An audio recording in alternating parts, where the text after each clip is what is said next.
Supertri E, the next evolution in triathlon, a one-day world championship, 50 athletes already cut to the best 20 through a day filled with heats, and over the next couple of hours, we will crown our Esports Triathlon World Champions. Welcome to the iconic London Aquatic Centre at Queen Elizabeth Olympic Park, a packed house to witness a concept that has become a phenomenon.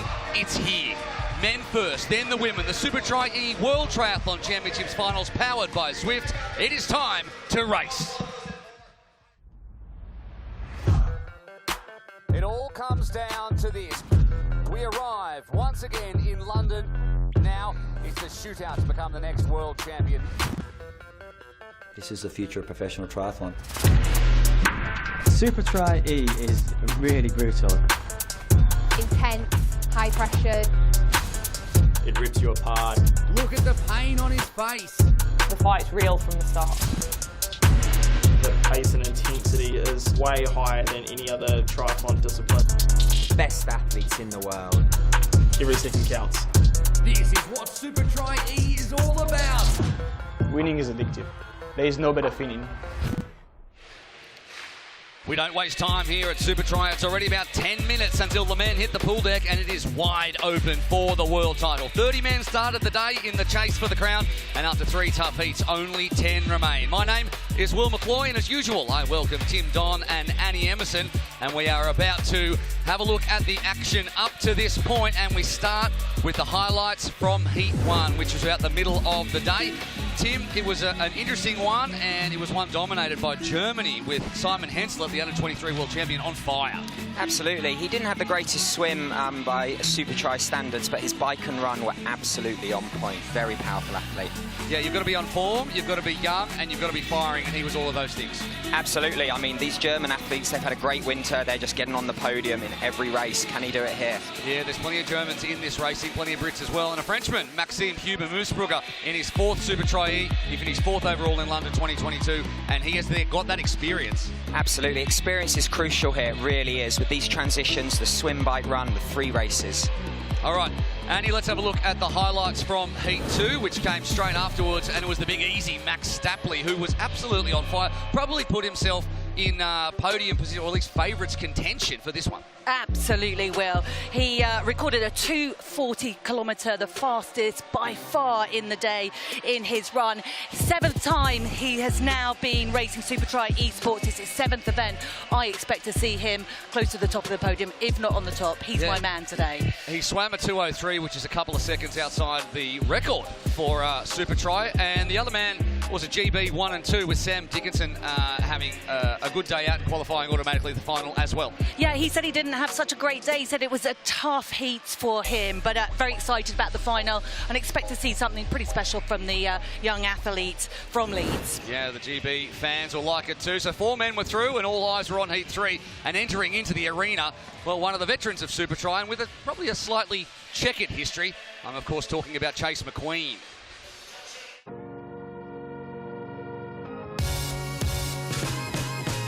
After a fantastic start in Montreal 2023, Chase McQueen will pick up the win. What a way to finish. He is over the moon. American Chase McQueen set his sights on a world championship title coming into the grand final in London.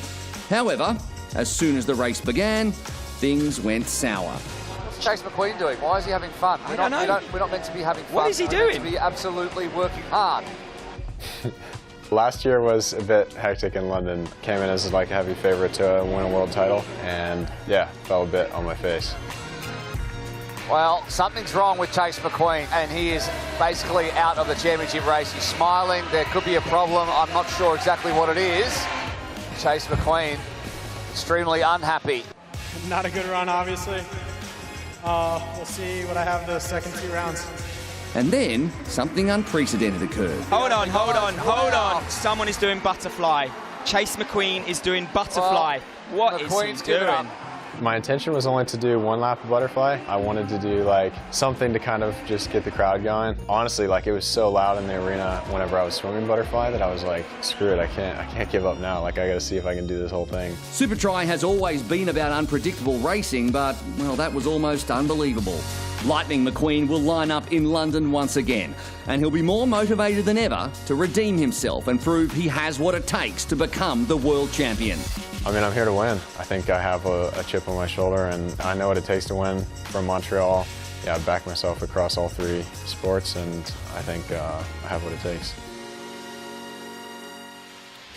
Lightning did strike in Heat 3, but McQueen was pushed all the way. His swim was good, his run was nowhere near Stapley, but nevertheless he got through.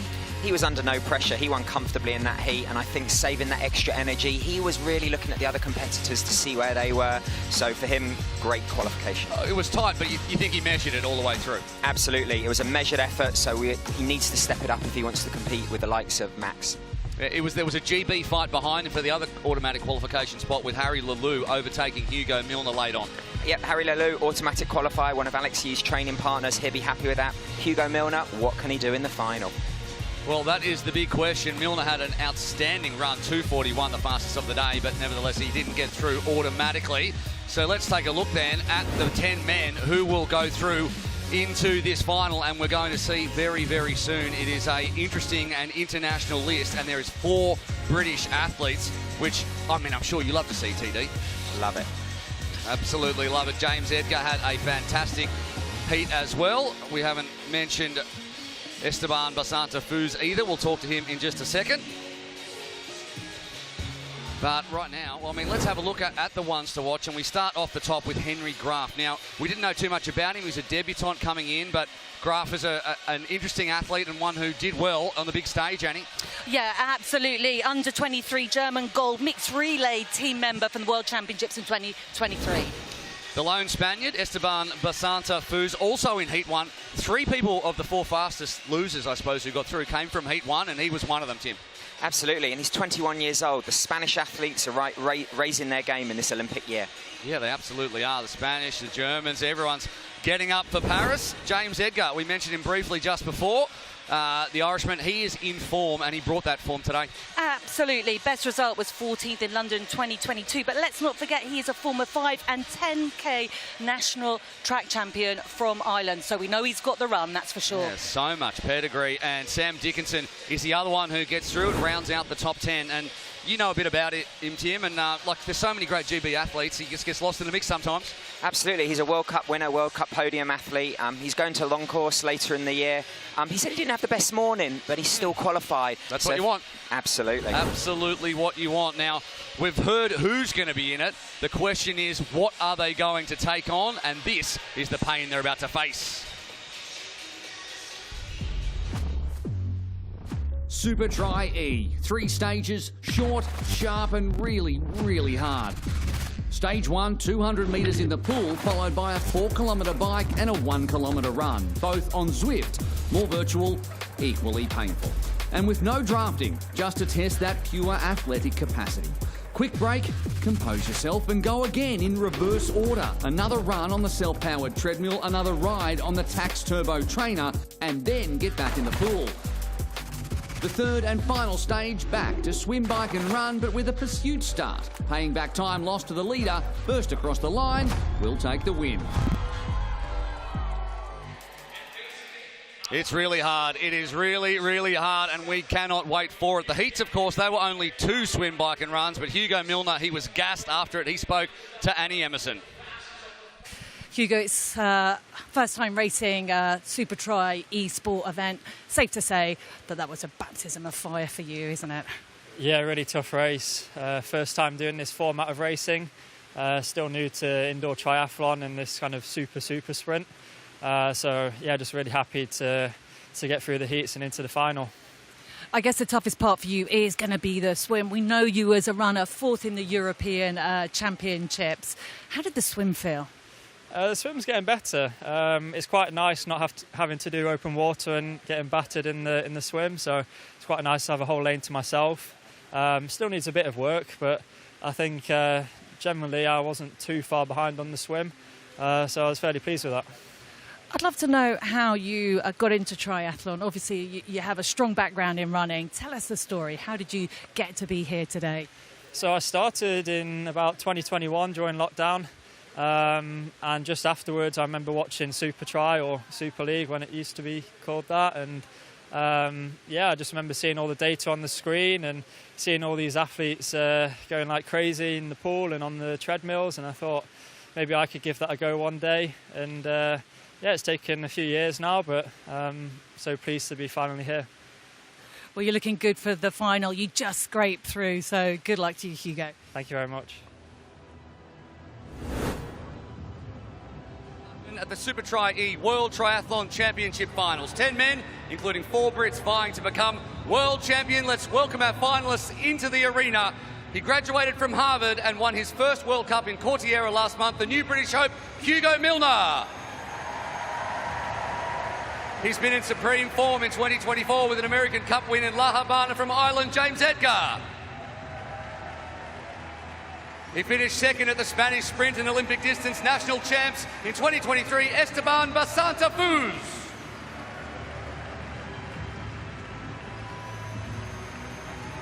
Part of Germany's World Championships winning under-23 mixed relay team, Henry Graf.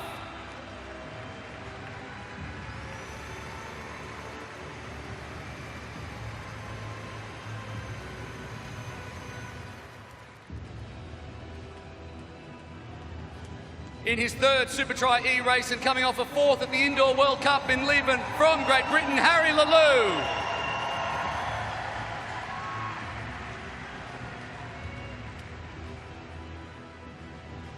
Commonwealth Games gold medalist and multiple mixed team relay medalist from Great Britain, Sam Dickinson.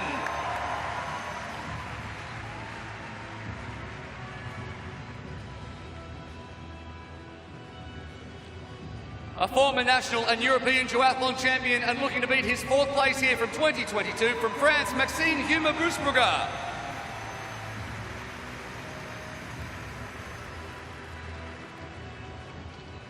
In his 6th supertri E appearance, winner of the 2023 Laguna Phuket Triathlon from Great Britain, Max Stapley.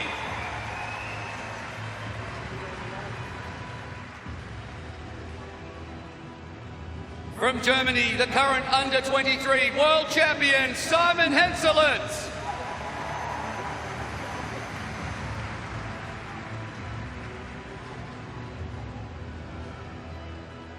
In his 5th supertri E appearance, Montreal 2023 winner and lead regular from the USA, it is Chase McQueen. Chase, all eyes on you after last year. How are you feeling? Yeah, I feel good. It's going to be a tough final. We got 10 really good guys here that are ready to give their heart and soul into this thing, so it's going to be good. And you've got a very big British crowd and 4 Brits in this final to disappoint. How are you going to do that? Just going to give it my best. Yeah, we'll see. We'll see what I got. No butterfly this time? Have to wait and see.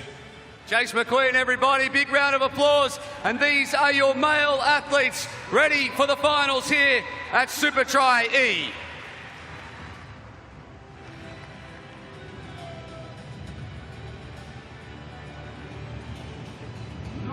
I'm here in the transition area. You can see Hugo Milner. It's the 4th discipline. Those zips on his shoes in the heats, he did not do them up because there's such urgency in here. This is very interesting here. We've got here no elastic, so his shoes are just dangling down. That's surely going to slow him down. Here, Harry Lalou, his shoes are parallel to the ground. Again, a nice big entrance. In the transition box next to the bikes here, you can see they've got their fuel, they've got their energy to have in between the races. Again, Max Stapley, he's got his gear in a nice easy gear so he can get on his bike and get that power up as quick as possible. Moving on here, people are having insulated water bottles. It may be a short bike, but it's very, very hot in here. It really, really is. These bikes are ready to go. The stage is set to race.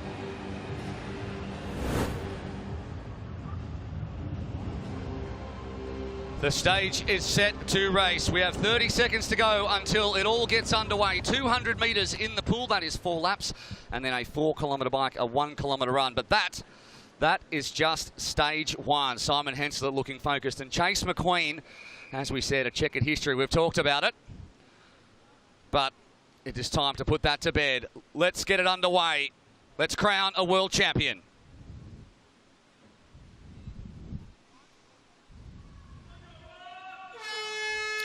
They are underway, and it was a clean start. It was a slow start, though, from Simon Henselett, who waited for a second on the blocks. He's in purple in lane 5 in the middle of your screen. Chase McQueen in the yellow, one of the supreme swimmers. The other man to look out for in the swim in the dark green. He was racing for Australia, then for a time in Europe, and now as part of Team GB, Max Stapley in the green in the middle. And he has been around for quite a bit in the long history of supertri. As Tim arrives back after running, you're still fit to get over from transition to here quickly. 50 metres these days I can take it, but as you can see, look at that, the fastest swimmers have gone straight to the front.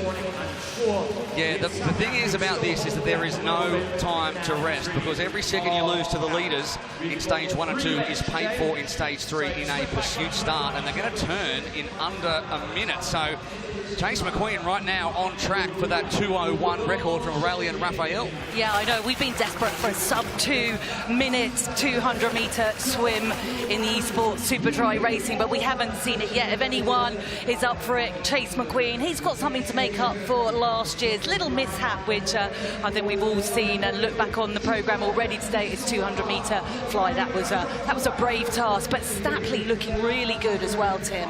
Absolutely, and there's a pack behind them. There's 3 seconds separating the middle of the field, and that's where you want to be in. But running from the end of the pool to your bike, that's the urgency. You can see how they get out of the water. Are they going to be strong, powerful, hat, goggles in that box? They really need to focus on those things right now.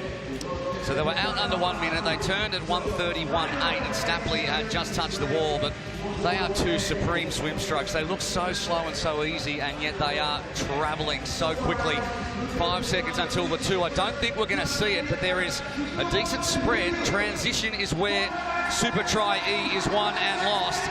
And a 2:03, 2:04 for Stapley and McQueen. The Brit and the American, a big cheer as they come out of the water and they transition onto the bike. Now, as soon as they move onto the bike, if you've never seen this before, they move from the real world to the virtual world of Zwift, where they take on the Crit City Dolphin course, and we're going to see that in just a second. And their avatars, well, they don't hurt as much, the avatars, as they do in real life, do they, Annie? They absolutely don't. They always look really relaxed, don't they? Talking about relaxed, Stapley is looking great, really, really comfortable. Just looking at our time references there, Milner 9 seconds back already.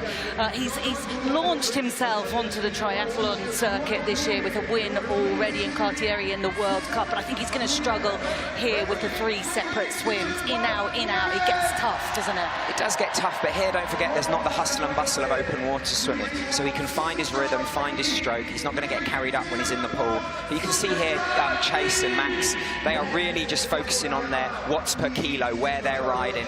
You can see here, I mean, McQueen, he had such a good bike this morning. He was really in control. You know, he's riding at close to 6 watts a kilo. And again, very little movement from both of them. You know, it's just the power is coming from the legs. They're not rocking and rolling, which some of the other athletes are. Yeah, that's when you know that everything is going smoothly. They're up around 6 watts a kilo and continuing to beat McQueen and Stapley. And that translates in Zwift to about 42 to 43 kilometres an hour. But, of course, in Zwift, if you don't know, you're feeling everything. You can feel through the tax trainers now. You can feel the cobblestones when they go over the cobblestones. What you don't have is any draft, so it's pure athletic capacity. Outside of that, it's as realistic as it's possible to get. And absolutely no breeze. And no breeze either. No breeze, and it is really, really hot in here. You see Dickerson there, he was out the saddle as they came over those cobbles. It really does shake the body and shake the bike with these trainers, so he had to get out the saddle to push those watts. Very different body positions there. You can see they're very, very forward with McQueen. Max looks very, very relaxed. And Dickerson is right over the front, really focusing on those Zwift screens. Yeah, McQueen, it happens the same as in real life. If you're out of sight, you're a little bit out of mind. And once you come into this area, which we call the rollers, as you come into the virtual park here, you kind of get out of sight of everybody else. So 5 seconds, suddenly Dickinson and Stapley are fighting each other, and McQueen's just doing his job off the front. He continues to be, at right now, 5.96 watts a kilo, which is absolutely outrageous. And at my weight, I'd be pushing 700 watts. But that's not about me. It's about Chase McQueen at the moment. And ever since he turned up a couple of days ago, he was calm, and anyone was asking him about, oh, what happened last year, etc., etc. He took it in his stride. If he felt underprepared, he probably would have got a little more defensive about it, but he's been very relaxed about the whole thing, which means he's confident. Yeah, he owned it, right? He knew he cocked up there, and he owned it, and he's kind of said, I'm coming back to make a difference now this year round. For people out there who like the stats and the figures and stuff, the highest reading we've seen in supertri e-racing was from James Briand with a record reading of 6.2 watts per kilo. The athletes, male athletes, normally averaging around about 5 for the 4K. Lionel Saunders holds the record for 4 kilometres, 5:05 minutes. You got that in you, Will? That is outrageous. In a car, yes, 100%. But if you ever saw Lionel Saunders' face during that time when he hit 5:05, Montreal last year. You can never unsee it, can you? It was absolutely unbelievable. I think what's interesting in the men's race here is you have to have a balanced performance. You can't be digging too deep on the bike because you've got the run and the swim. He's a balanced athlete. You can see here McQueen, he is slowly pulling away. Stapley's drifting back. He's losing touch with Dickerson. We say there's no draft, which there isn't, but just having that carrot in front of you, something to focus your effort on, really helps. So Stapley now, the next 2 kilometres, he's really got to stay focused because he's going to get caught very soon. Yeah, he's hit the cobblestones, which is the steepest part of this course up to this point, and he's got about 1.2 kilometres to go, and there is Dickinson up in the saddle. Now he's hitting that steep part through the cobbles, and as I said, you can feel the cobblestones through the Tax Neo 3M, which is actually unbelievable. I could feel it vibrating through people's legs when I was checking it out yesterday. But McQueen 6.1, Dickinson 6.3, Stapley's eased off a little bit, he's 7 seconds, and Henslet's really pushing hard, and he's having a bit of a battle there with Graf as well, so there's not much covering them all. Milner's going to have one of those runs that he had in the heats if he's going to stay in contention and limit the damage, as we're close to getting off the bike. About 700 metres now for McQueen. Yeah, Milner's dropped another around about 10 seconds now from the swim. He lost 9 seconds, around about another 10 seconds now. Tough day for Hugo, but it's his debut here, and for people racing for the first time, athletes. I mean, I said to him it was a bit of a baptism fire. You can say it's more than that. It's as tough as it gets in this arena right now. Absolutely, this is a World Cup level. These points are vital for gaining race starts later in the year in the bigger races. You can see he's not comfortable on the bike like some of these experienced athletes. It really takes someone who can hold those higher watts for that short time, and they're used to that. He's come off racing an Olympic distance, so it's really, really, really hard for him. McQueen out of the shoes, and he is very soon to be under the banner and off the bike completely. There he goes, and he's got a 3-second advantage, but he transitions brilliantly well, and a big cheer from the crowd as he puts the shoes on up at the self-powered treadmill, pushes off. You're only allowed 3 seconds holding onto those railings before you need to get up to speed, and we're going to find out exactly how much he had in the tank, because he didn't have the fastest run of the day in the heats, but he measured his way through. Stapley, on the other hand, put it down with a 2:47, so we're going to see how much McQueen has, but he doesn't look like he is pushing too hard. Stapley looking pretty relaxed, but he's lost some time. Stapley's quite red in the face. It's very, very hot in here. I think Chase he saved some energy this morning, and that makes a big difference when you need to dig deep. It wasn't just his run from his bike to the trainer, it was the way he got up to speed so quick. It's really impressive. So a 1 kilometre run, and they're all pushing it around 19.5 to 20 kilometres an hour, with Huber Musbrugger the fastest out there at the moment. He's ticked over 20, and he needs to limit the damage, because at the moment it's 26.7 seconds across the field, and it's a long wait in the pursuit start in stage 3. The gaps are really going to start to blow out, so we'll see who has it. It's a little grimace and maybe a little smile from McQueen, and Dickinson is sticking with him. The gap out to Stapley, though, is starting to grow, as is the gaps throughout the middle of the field. Dickinson looks really in control. He said he didn't have a good race this morning. He must have gone back and spoke to his coaching team, recovered really well, but he looks really, really good. Musbrugger and Milner in 6th and 7th are the fastest out here as we move through the first half of this 1 kilometre run. And it really is an art to have a heat at 1 p.m. and then there's this odd period of time, 5-ish hours, 6-ish hours, where you've got to figure out what to do with yourself. You've got to recover, you've got to reset, you've got to mentally take yourself away, know you've got to come back in and have even more, you've got to eat, you've got to fuel the right amount. It's not something we see in triathlon very much. And it's not easy. I mean, Dickinson, I was lucky enough to have a little chat with him about half an hour before the race started. And he said, I felt terrible this morning. I said, you know what, some people can feel great and come back in the afternoon and don't feel good. And other people, it works the other way around. And looking at him now, he's absolutely flying 2 seconds behind our race favourite, Chase McQueen. So Sam Dickinson from Great Britain having a really super race here. Stapley also is coming back into the fold here now, just 4 seconds down on the leader, 2 down on Dickinson. I think it's that McQueen is slowing down a little bit more than Dickinson and Stapley are speeding up. McQueen's just easing off, but he's not easing off because he's controlling. There's no, oh, I'm winning this heat, I'm going to just relax, or winning this stage. It's every second counts. So McQueen's dug a little deep. He's easing off now, and Dickinson and Stapley have forming, I guess, a little top 3 gap. And the interesting thing about this stage is as soon as they finish, they need to go back to the swim start to set their goggles and their swim hat up, sort their bikes out, but they're running again. Your temperature, your core temperature goes higher when you're running. Your heart rate's often higher when you're running. So they've basically done this 1 kilometre and then they're going into another kilometre. Really tough to back that up. Yeah, and I think the other thing to think about is this morning, they've already done this twice. This afternoon, they've got to do it 3 times. They've got to measure that effort they really have, but also go as hard as they can, which is a bit of a contradiction. We can just see now the athletes, there's Max Stapley off the bike, Chase McQueen off the bike, Sam Dickinson as well. So the 3, only 3 seconds separates them, the top 3. So there are the times. McQueen, 2.8 seconds it was in the end. Dickinson 3.5. Hubert Moosbrugger 7.2. Graf just about 10 seconds in arrears. And now it is time to try to slow down the heart rate. Attempt to relax. Rediscover your calf muscles after all of that. And reset everything.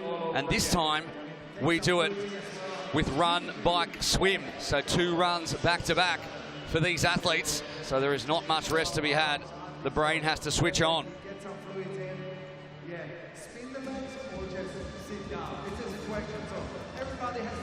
So Chase McQueen just making sure that his shoes are ready. The rubber bands are on. And he is in the right chainring and in the right gear to start things off. Meanwhile, there are athletes that are just trying to stay warm, trying to stay relaxed. I mean, he's already warm. Basanta Foos, he's plenty warm.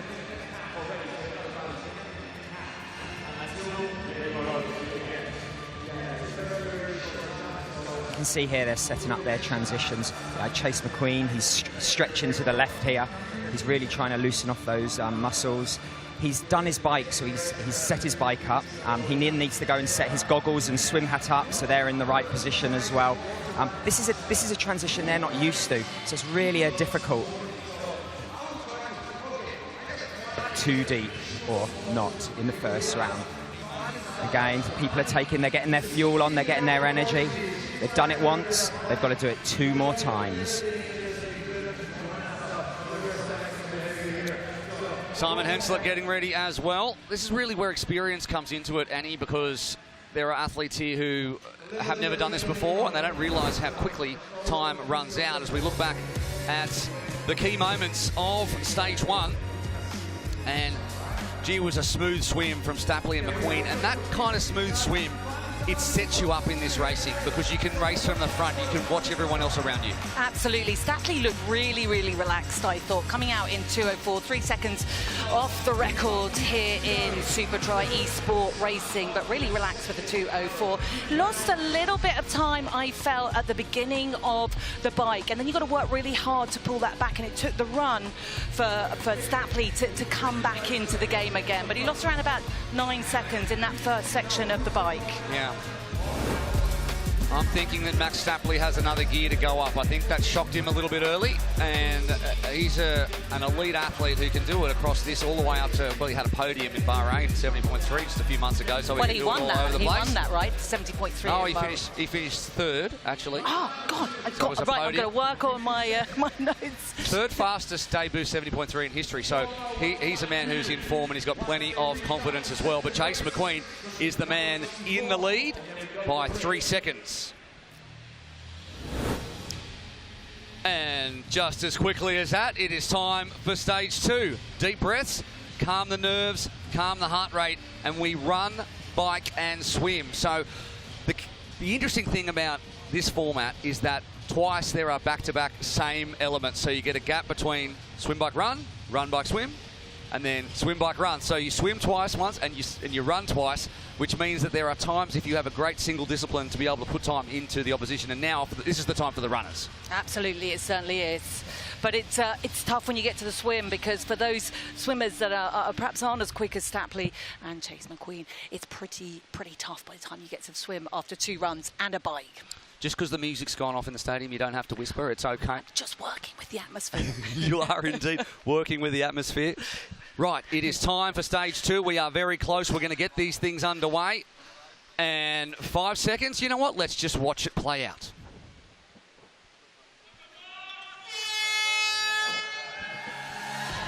That's what you want to hear, the roar from the crowd as we start off with a run in stage 2. Looking at those symbols in the top left of your screen, they are going to head onto the bike and they are going to finish with the swim. And I can't say from experience, but Tim Don, you have done this before. How hard is a stage 2 fatigue swim, my friend? I can't begin to explain how hard it is. No, I mean, it's very hard. I mean, as you said, fatigue's there. We just don't train for that in triathlon. This is such a unique format. But yeah, the strongest swimmers definitely have an advantage here. But I would say now here, the runners here are going to be at their forefront. I did notice when I was in transition that Chase McQueen was actually stretching. I hope that's just part of him getting ready, as opposed to maybe tightening up already. You would hope not of Hugo Milner. Well, he knows he's already more than 20 seconds in arrears. He needs to have a massive run and he needs to take it back on this stage, and he is running over 20 kilometres an hour, as is Maxime Huber-Gussbrugger, who has had a fantastic run. In fact, the fastest in stage 1 with a 2:45, which is nothing to sneeze at. Absolutely ridiculous times. He's done really well. He was a little bit behind on the swim. Let's not forget, he finished second in Cerci in Switzerland last year, and he's a former silver medalist at the World Triathlon. So as we know, that's run, bike, run. So we know his pedigree in that area. It's a swim that slightly lets him down occasionally. It does, but he's a strength athlete, I would describe him as, and he doesn't slow down as much as some of the other athletes. So I think in this swim, yes, he will be slightly slower than some of the gun swimmers, but he's not going to lose 10, 12 seconds. I think it's just another 3 or 4. This is the time where he needs to bank those extra seconds. Absolutely, absolutely. He can't hold anything back here, he really can't. Well, look at the 2 leaders, the clubhouse leaders, I suppose, Dickinson and McQueen. They are 6th and 7th at the moment, both losing 6 seconds to Milner, who is... There's so much buzz around this kid because he only started in triathlon a couple of years ago. Obviously, he was a runner, and we can see that he is, but he is suddenly being talked about in discussions for Paris 2024, which, when you're a Team GB athlete, is no mean feat to get into, and this kid is good. I think that the British triathlon, the male athletes and the female, the strength in depth is absolutely huge. But this guy, to have come along, have done what he's done. I look back at some of his times last year. His 1,500 metre swimmers has improved by over a minute already when we're looking at the longer course racing. He's 6'4", so he's not a small guy either. But I think today is going to be tough for him, but we're going to see him in the future. Is he going to be ready for Paris? I'm not so sure, but at the moment he's demonstrating, maybe not quite here in the arena today, but in other racing, the potential that he has. You know, looking at these splits, I think McQueen, Dickinson and Stapley, they're not going to be too worried at the moment about Milner because he had such a deficit from the first race, and they know they're very good swimmers, so they will hopefully come over the top. Hugo Milner was also losing time on the bike, so they're going to be doing a measured performance. Again, it's that experience racing at this level. All right, they are off, and the 2 of them together, the Frenchman and the Brit, and they're cheered onto the bikes for the middle. So they've reached the 5th stage of 9 in this supertri E World Championship finals, and a little bit of a slow transition for Milner. Now, Milner's heart rate is 163. there's plenty up in the 190s. 163 seems pretty relaxed when you consider it in supertri E terms. I think he's a big guy, isn't he? And, you know, it's physiologically, we don't know how his heart operates, but it's safe to say, you know, the bigger you are, perhaps the slower your heart rate, Tim? Yeah. My heart rate is 11. Yours is 11. Yeah, based on that. And you're what, 6 foot? Based on that. 6'9". 7'9". 7'9". You wouldn't I tell. thought you were tall. You wouldn't tell from my voice. But you could see there when Milner was on the bike, he's really rocking and rolling. The whole bike is moving. Well, Chase McQueen, Max Stapley and Dickerson, they're very smooth. The power, as I say, is going directly to the pedals. The first couple of kilometres, you can see the power already. This is a tough ask from Milner, you know, but he is right up there giving it everything. Yeah, he's pushing about 360 watts at the moment, Milner, whereas Stapley's pushing about 410. Gruff is pushing 440 watts, Hensel at 430, Bassant at 440, so there are huge numbers being pushed all the way down this field. But Maxime Huber-Moosbrugger, well, he's a complete athlete. He's done plenty in this before, and he's got that experience as well, as we keep talking about how much or how important that is. He finished 4th here 2 years ago, the first time we visited this incredible arena, and he's had great results since then as well. So he looked relaxed during that first run, and we're talking a lot about Milner because he's so exciting, but Huber-Moosbrugger could be the dark horse here. Well, absolutely. He's so calm, cool and collected. 7th in London, 4th in 2023, 4th in London in 2022. He's an experienced racer, and he knows what it's like to race in this arena. He's a dark horse for the podium at this stage in the race, and we're well into it now. Just a swim to go and another round. He's got a bit of a Sanders face, Huber-Moosbrugger. Whereas McQueen, well, he's actually hit the go button. There, he's got the head down, and he has moved to the front of the chasing pack beside Huber-Moosbrugger, and he's taken Stapley with him. So Dickinson, 4th. Milner's dropped to 5th after that great run. And at the back, Harry Lelou has gone right off the back, so he's lost touch with the chasing pack. Henslet, we probably expected a little bit more from as well, because these deficits are going to be added, of course, to the deficits from stage 1, and then suddenly the gaps are going to be quite considerable. But I can tell you they're not going to be much between McQueen, Stapley and Dickinson at this point, because they are stuck together like glue. Absolutely. Hensel, I think we were talking a lot about him before this race. He is the current, actually, under-23 World Championship. He took that title in Pontevedra last year. He made his name winning supertri junior races, didn't he? You know what? I think he's dropped off slightly here. 12 seconds down. Can he pull it back? You know, he's got a decent swim, but he's left himself with some work to do now at this stage in the race. He's a smart kid, Simon Henslet. He won the junior race back in, I want to say 2019, maybe in Jersey. And at that point, if you won the junior race, you got a spot in the semi-finals of the senior race, in which he went in, and then he qualified to be in the final in Jersey, as Milner's dropped right back to 3.9 watts a kilo. So he's hitting the wall hard. But then he decided that he didn't want to be in that race at that age. He decided he didn't want to put too much stress on his body. My mind was blown. I was like, you're going to be on TV. Come on, buddy. And he's like, no. Him and his coach decided not to. And, you know, it paid off. Now he's the under-23 world champion. So not many 19-year-olds would pass up the opportunity to race against the likes of a Vincent Lewis or a Johnny Brownlee. But he was like, not today.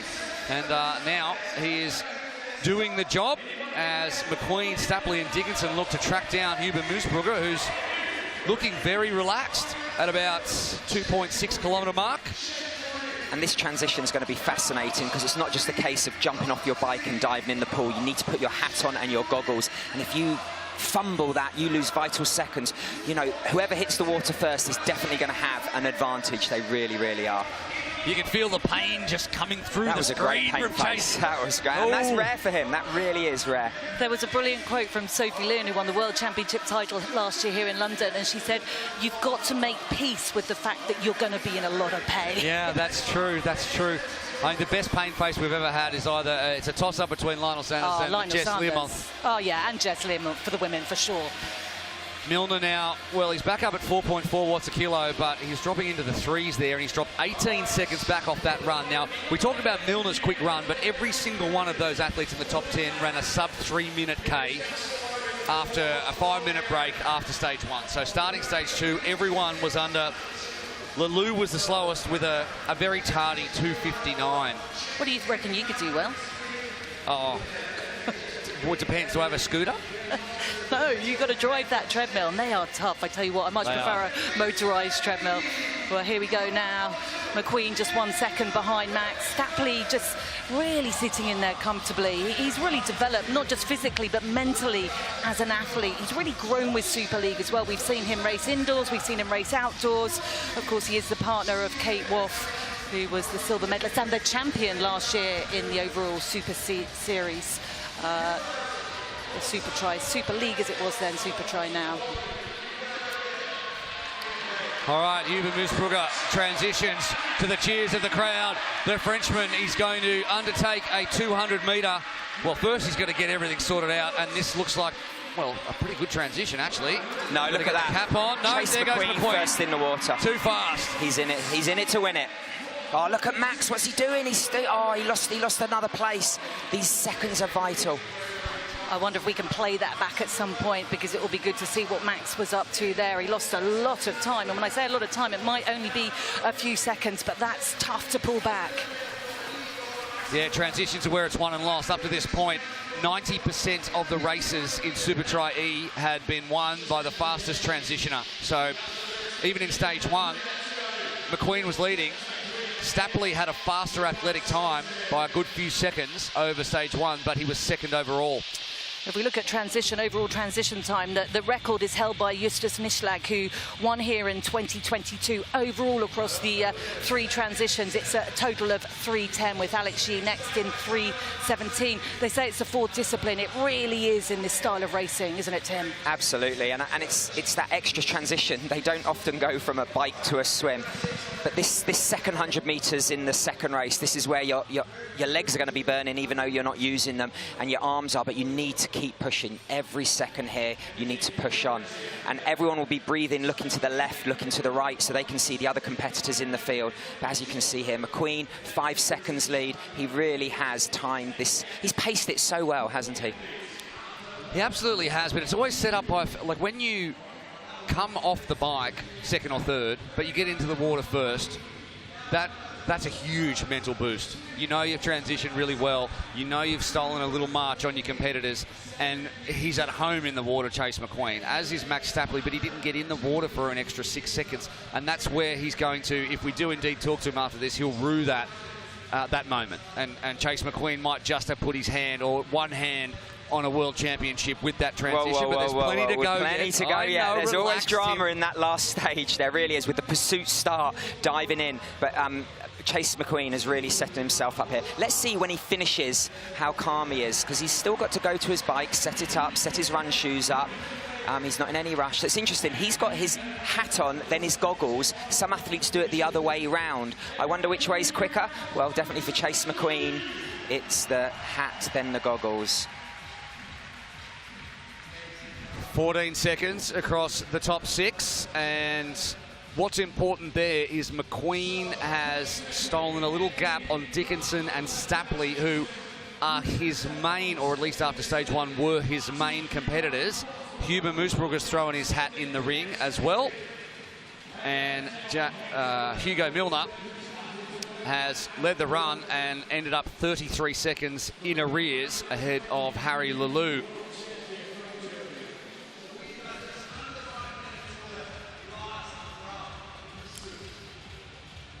So back onto the pool deck. You set yourself up really nicely until that swim. What happened?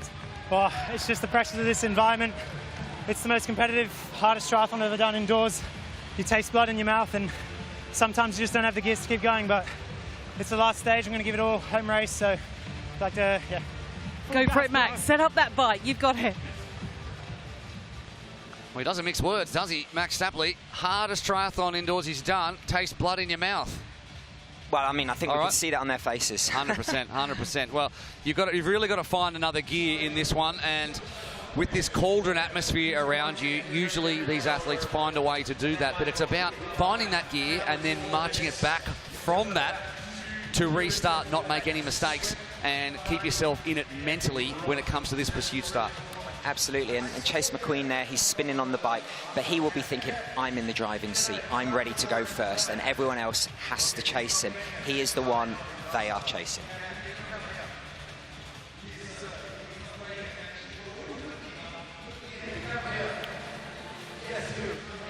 Well, you haven't put a foot wrong yet. Talk us through what's happening so far. You haven't put a foot wrong so far. How's it going? Yeah, it's going good. It's not over till it's over, but I can promise you're going to see everything I got on this last round. I want this more than anything. Safe to say you've made amends for last year. I'm trying my best. I've worked really hard. You know, my team around me has like put me in a good spot, and yeah, we'll see what I got. Good luck, Chase. All right, could it be out of those two men? Could it be out of somebody else? We're going to find out in just a minute, and it looks like Chase McQueen is okay. Hugo Milner, well, he had a good start to stage 2. It didn't quite work out that way in the latter stages, I suppose, of stage 2. And we're going to see what the pursuit start times are very, very soon. And then in about 15 minutes, we're going to have a world champion to crown. So do not go anywhere at all, because we are getting very close to crowning our winner. So let's look back at a key moment, Tim. And for Hugo Milner, it all started really well. He had a great run, like we know he can, but then things started to get a little out of shape. I just think for him, it's that experience. He got to his bike really quick, but when he got on, you can see he's in the wrong gear. He's just pushing too hard. Look at that. His whole body is moving. Look at his bike rocking and rolling from left to right.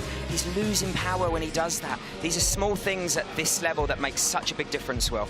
Yeah, it is, because you can be, you know, dig that deep, but then to get off the bike that quickly like Maxime did just then, and he just looks controlled, so he stays sitting there at 90% throughout rather than digging so deep, knowing that he's got to cover a gap from stage 1 and then blowing the doors off. So there's McQueen in the back of shot, who just had a fantastic transition.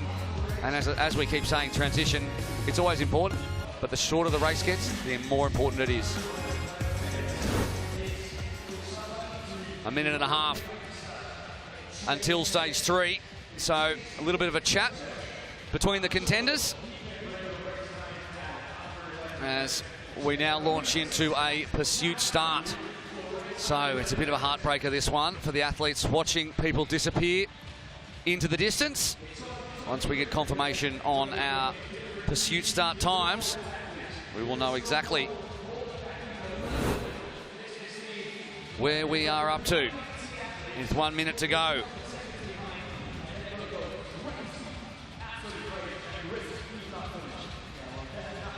So, team, who do you have in this one? There's plenty of hands on hips, plenty of 1,000-yard stares. Max Stapley, well, we saw exactly what he was saying. Chase McQueen, same thing. Who do you think?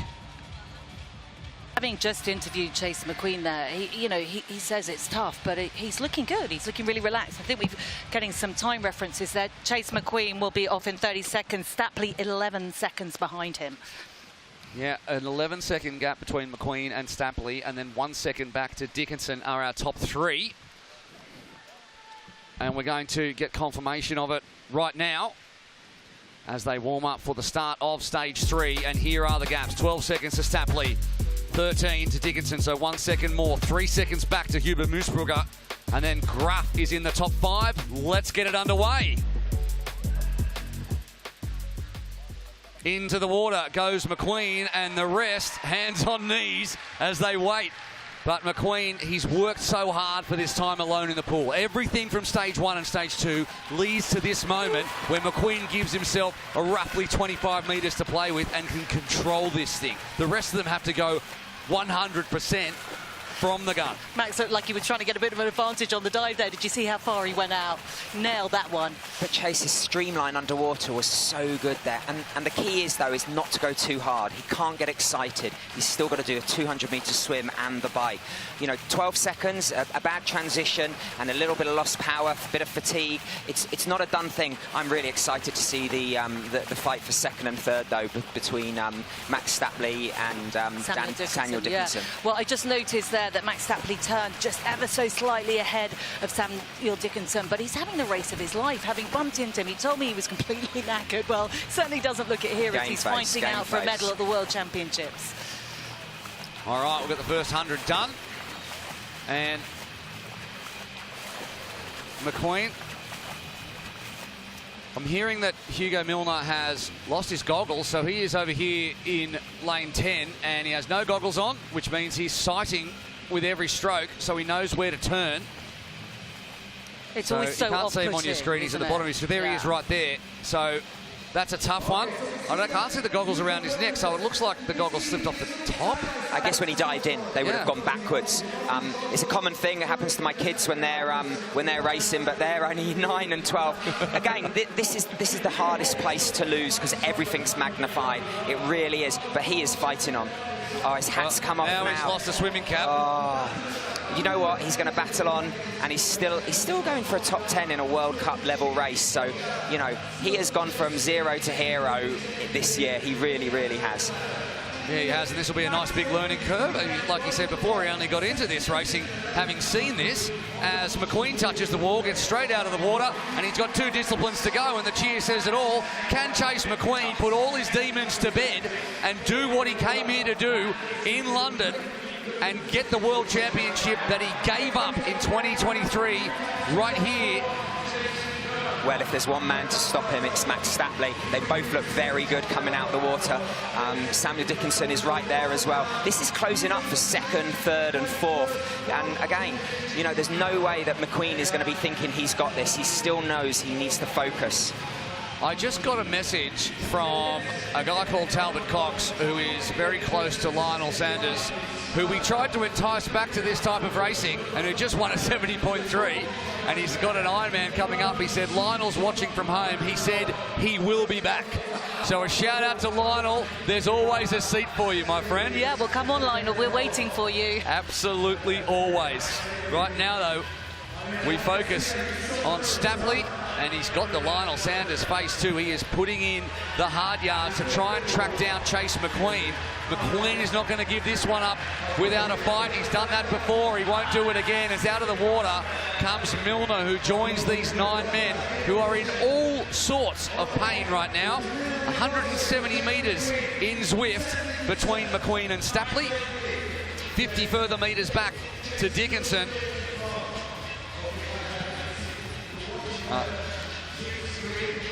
And they're only 600, now 750 metres into this one as Sam Dickinson fixes up the shoe. Yeah, Chase McQueen, though, looking really good at the moment. He's just got to keep the effort going now for what, around about another 6 minutes in total of racing. He's made 5 appearances in Super E racing with supertri. He's had 1 win in Montreal in 2023, a 10th in London in 2023 when he did that wonderful 200 metres butterfly, looking slightly out of pace, and 2 5th finishes in 2022 in Munich and Singapore. But at the moment, it is really about Chase McQueen, isn't it? He's 14 seconds up now. He's pulled away another 4 seconds on Max Stapley, and Dickinson losing another 5 seconds because he came out of the water pretty much neck and neck with Max Stapley. You can see, though, Dickinson there, he's rocking and rolling. Stapley is a little bit as well. But look at that, Chase McQueen, he's got his head down. He is just focusing on that Zwift screen. He really is.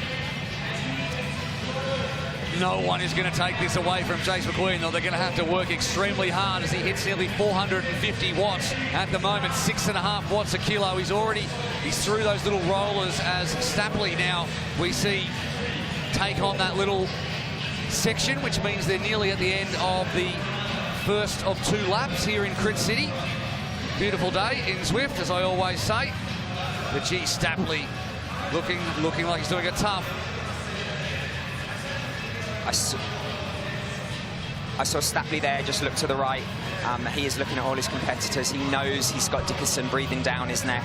Dickinson ran really, really well on that 2nd run. So there's still the minor medals. Does look like McQueen is just pulling away. Every minute he's putting another 2nd in. He'll be gaining confidence with that. He knows now he's just got 1 transition and a kilometre to go to be crowned the World Super E champion. How much, Tim, like you've done a little bit of e-sport racing, you know a lot more about it than I do.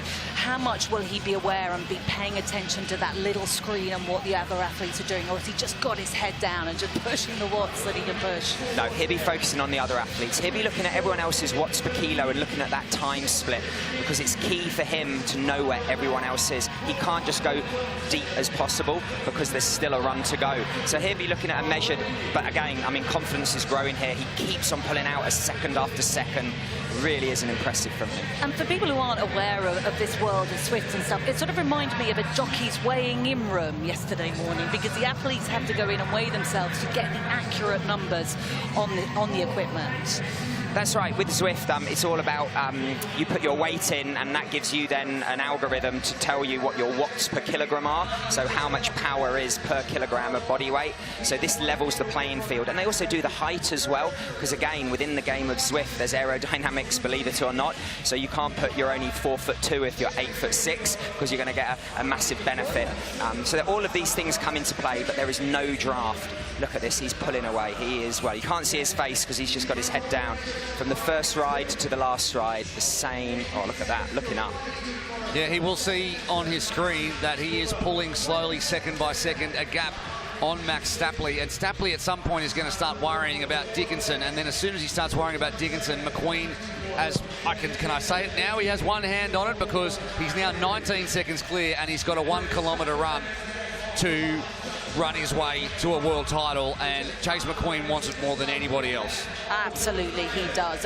But he looked very cool and calm, collected. We've all said, seeing him around the venue, that he's been so relaxed, and it's brilliant to see him come back and mature from last year, learn from last year. Stapley, we now can see, he's in danger of Dickinson really pulling him back, because just 3 seconds separating them, and 20 seconds, nearly 18 seconds now from Stapley to McQueen. And also, I'd keep an eye on Maxime Huber-Moosbrugger, because we know he's got to run that guy, and he'll be aware that he's within sniffing distance of a medal.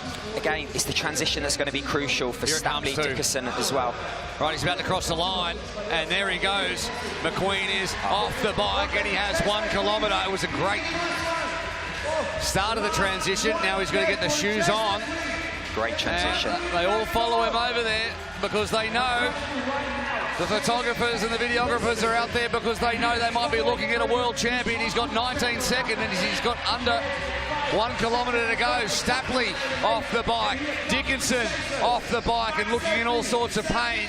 But McQueen is ahead as Stapley gets on first, so he keeps that 3 second gap. Look at Dickinson's face.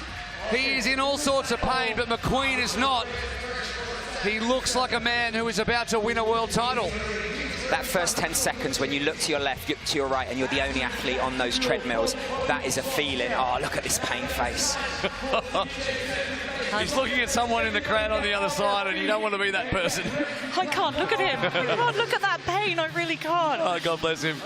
One of the athletes that's looking pretty decent, second place finisher Max Stapley. There he is, still looking super relaxed. He really has given us great entertainment here today. But Chase McQueen, with a 20-second advantage over a kilometre, he can practically afford to sort of tempo that run home. He doesn't have to be absolutely flat out, but of course he's going to give it everything to the end, because you don't believe it until you've come over the finish line.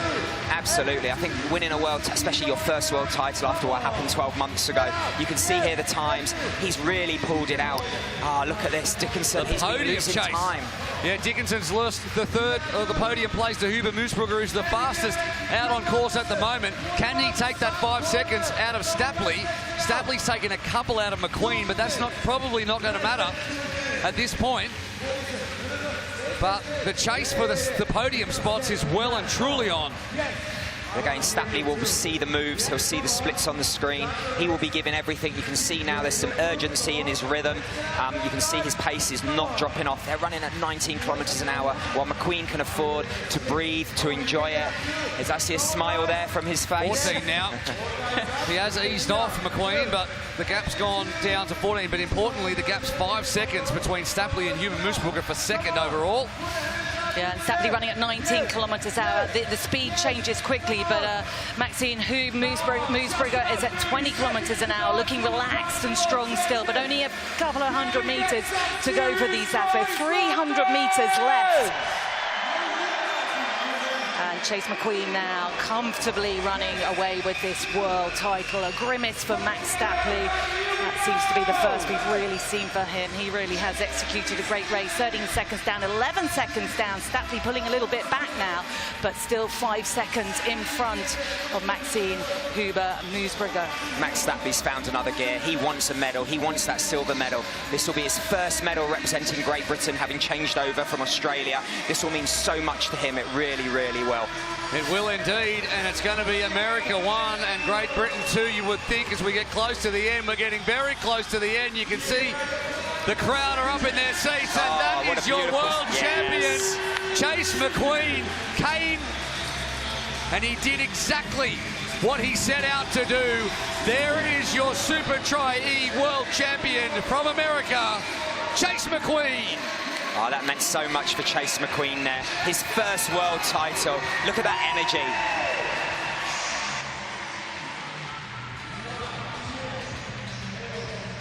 Max Stapley, second overall, and he had to earn it.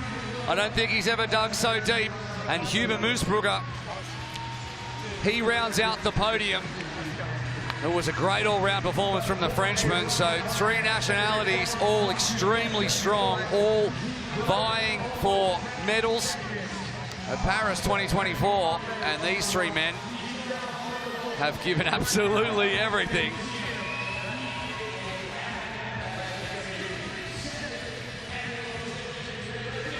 Chase McQueen, you can see what it means to him.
It's been a difficult 12 months in supertri E terms for Chase McQueen, but the chapter has been written, and that is all that matters now, as Max Stapley looks like he has seen a ghost. And that's what we love to see from supertri E, the best digging as deep as possible. And look at that, it is sinking in for Chase McQueen. So look back at the key moments, and the key moment really was the fact that Chase McQueen had a 25-metre advantage and he did not relinquish it. He is able to, I guess, just measure your efforts and have a look back and know exactly when you turn where everybody is. And Max Stapley didn't have that luxury, did he? He didn't. He was chasing all the way, and he had Sam Dickerson chasing him as well. But you can see there the run. I mean, maybe it was one stage too much. He said he didn't feel that good this morning, but then he really got up for that. Ah, look at that. Someone who has just won his first world title. Absolutely. Chase McQueen has done it, but let's go down to Annie, who's going to have that third place, Maxime Huber-Moosbrugger.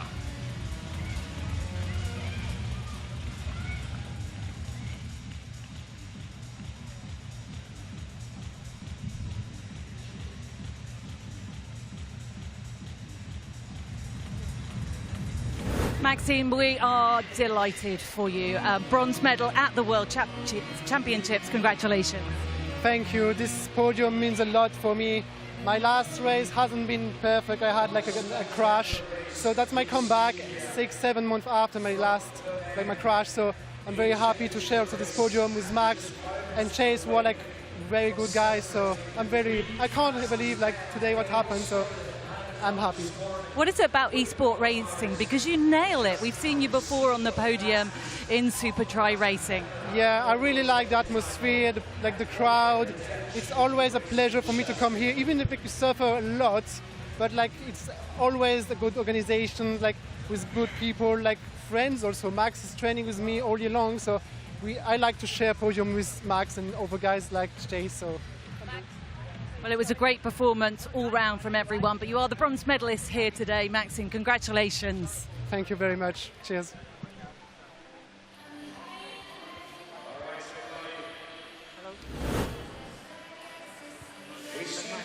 How does your hair looks great, Max? Max, it looks absolutely wonderful. You are a silver medalist at the World Championships. What does that mean to you? And racing for Great Britain now. I'd just like to start off by saying thank you to Sheikh Nasser bin Hamad Al Khalifa and all the Bahrain team for all their support. Without them, I wouldn't be here. So big thank you to them. Sorry I couldn't get the world title, I'll get the next one. But yeah, no, it's amazing. It was a full house. I could hear my name the whole way, and I'd just like to thank everyone who's come out and supported us, and I hope to see you in the outdoor series this summer. It's going to be even better. It's tough not to overlook that little mistake, isn't it? It could have been a different outcome, but still a silver medal at the World Championships. Yeah, I mean, I can't complain with second at the World Championship, but Chase, I think today was, to be fair to him, just on another level on the bike. I couldn't match his power, so I did the best I could today with what I had on the day, and I'm proud of my performance, and I'll come back for some more in a couple months' time. Well, we will look forward to seeing you race again. You go from better to better, Max. Congratulations. Thank you. Thanks.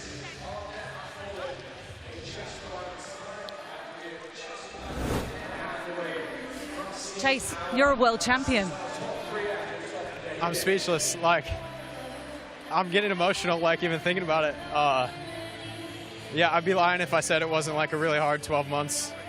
I think after what happened last year, like, I've been thinking about this moment every day. Like, yeah, I don't know what to say. You're going to make me cry, but you delivered the perfect race. You really did. You can't fault yourself or your performance. Yeah, I mean, I felt really good. Like, I was really fading in that last round.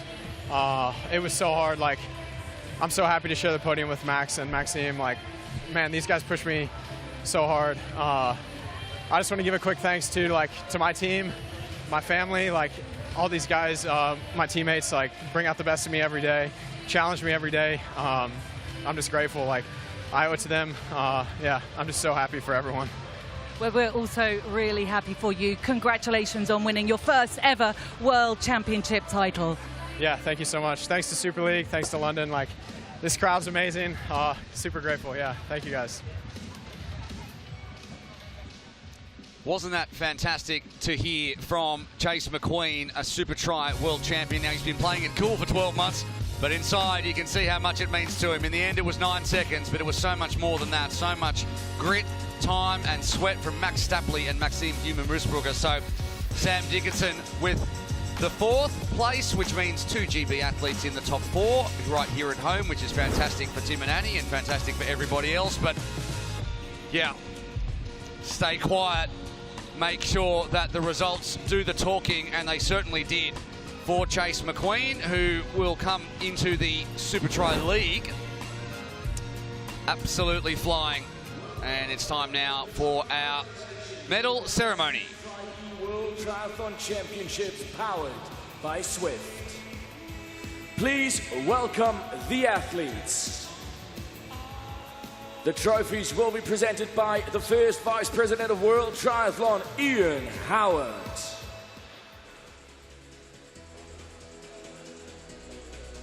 In third year bronze medalist representing France, Maxime Human-Rusbrugger.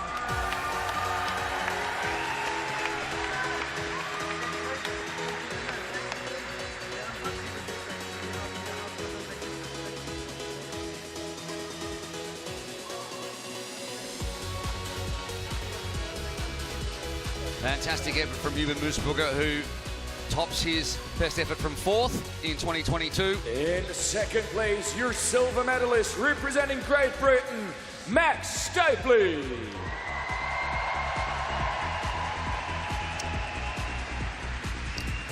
A big cheer from the home crowd, and why not? Max Stapley has been really accepted by his new home here in Great Britain and is certainly enjoying being part of that system and excelling. In first place, your gold medalist in supertri E World Triathlon Champion representing the United States of America, Chase McQueen.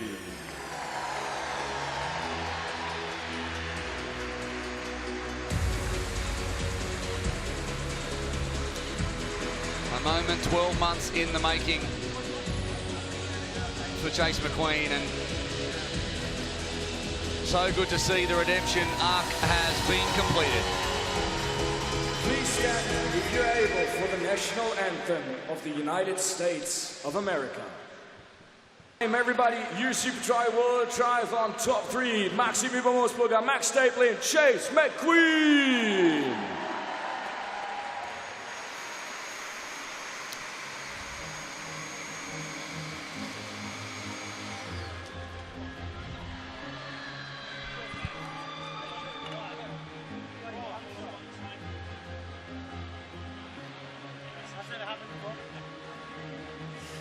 Oh, Hugo, you've had a few moments to get your breath back. First thoughts on supertri Esports racing? That was brutal.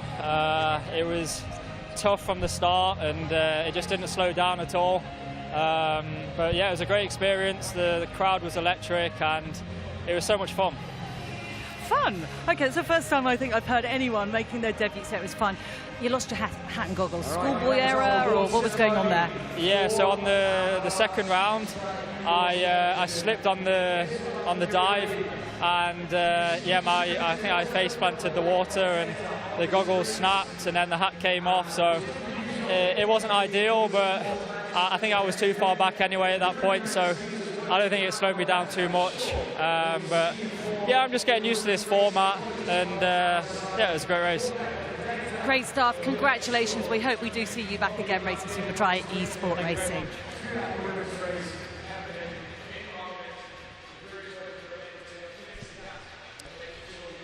The world champion, Chase McQueen, he's going to have to get used to hearing that, and he's going to take all the momentum in the world into the Supertri League, and stand by for some announcements on that in the coming weeks.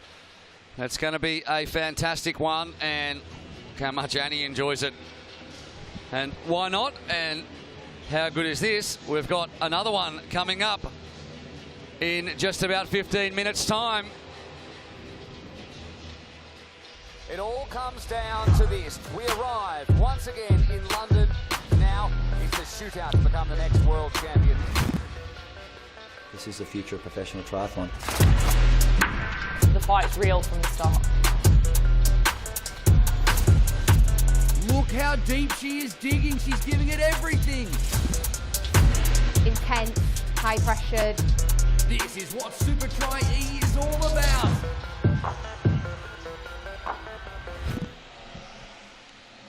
We've seen so much quality racing across the heats and finals today, and for the women, the cream has truly risen to the top. Once again, supertri pits the best against the best. It's world numbers 1 and 2 going head-to-head.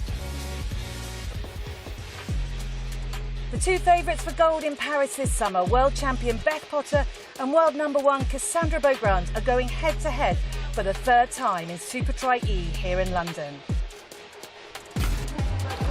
2022 saw French star Beaugrand take a dominant victory. What a run by Cassandra Beaugrand. She's done a Potter to Potter. There was absolutely no stopping Cassandra Beaugrand. But a year later, it was the Brit who stamped her authority in the capital. She puts her fist in the air. She has done it in London, and she's done it in front of a packed home crowd. They know each other's strengths and weaknesses better than anyone. So who will be able to handle the pressure? I think we're quite evenly matched. I think I'm probably better at the longer stuff. Yeah, she's an amazing runner. She's coming She's from alright. running, so yeah, she's good. She's definitely quicker over shorter reps. I'm good on the 10K pace. I've always had some speed. My swim is one of my strengths. I think my swim is actually as good maybe sometimes as my run. I don't mind chasing, I don't mind being out front. I'll just go hard as possible. To win this race against Cassandra, I think I will need to put the pressure on early on. I think it will be a close race. So I will still be happy to win. I'm currently number 2, so I'm the underdog. But We'll see them in the final, but let's look back at what happened in the heats. First of all, Cassandra Beaugrand was in heat 1, but she was upstaged, in fact, by Tanja Neubert of Germany, the first of a bunch of Germans to go through, and she really pushed through 100% in this one. She had to really dig deep to hold off Cassandra Beaugrand, Tim. Yeah, they just had the, again, she wanted to race really hard, and this is a new format for her, so she really looked strong, and she gave everything. And Beaugrand, it was a measured performance from her. She could have given more. She had a slower heat overall, but that didn't matter because she was just measuring. She just looked like she was cruising, she really did, and she finished the 2 legs looking like she'd been out for a Sunday jog. Absolutely she did, and she goes to the finals with no damage done, as does Beth Potter, who had such good transitions in this heat, and this is where she really won it. Obviously, she's athletically brilliant as well, but she is the fastest transitioner in the history of supertri E outside of Justus Nieschlag, who was so strong in the early years of it, but Potter continues to dominate. And every race she does in supertri E, she's learning. She's really evolving the sport to the next level. You can see there, even her dives, how quick she accelerates out the water. She really is a complete athlete at this format.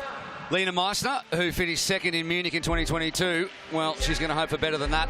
She came second in that heat overall, and look how much she put into it as well, so she'll back it up for this one. And then in heat 3, well, we saw a couple of things, but above all, we saw the return of Katie Zafiris to supertri in her first E race, in fact, and she dominated. She really did. I mean, she was a little bit nervous going into the unknown, and we can see her now just getting on her bike, and it's not a particularly smooth transition. But this athlete has a huge engine. She's hugely talented, and I'm really going to expect to see her feature overall in the final. Yeah, absolutely. And Gomez Gergel was 28 seconds back, another of the German contingent, and she was really strong and she was controlled as well. She finished 30 back, but she was the best of the rest by far. And she had to finish second to get an automatic spot to the final, and that's exactly what she did.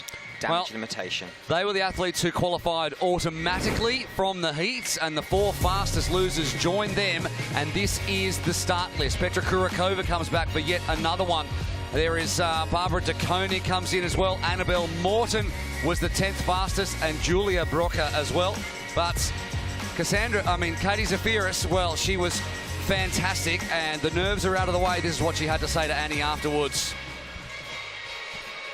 Well, very hard, but I was really happy. I tried to, I think when there's fast races, you can try to rush through things, and you realize it's still 12 minutes, so I tried to just be really intentional and kind of go fast, but slow down the bits that I needed to execute, and I think that helps. The bike felt like forever, but I was kind of aware the bike was going to feel like forever, so at least I knew that going into it.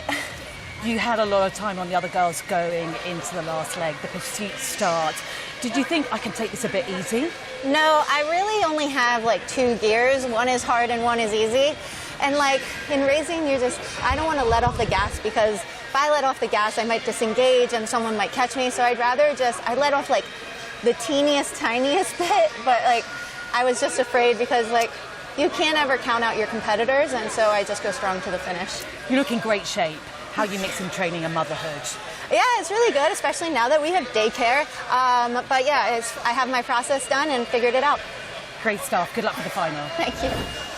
Well, great stuff there from Katie Zafiris. Just taking a look now at Julia Brocker. What can we expect from the young German athletes? Can't believe a 20-year-old, another German. These Germans are flooding the top 30 in the world. 2016, they had no women at the Olympic Games, and now they're really dominant in that field.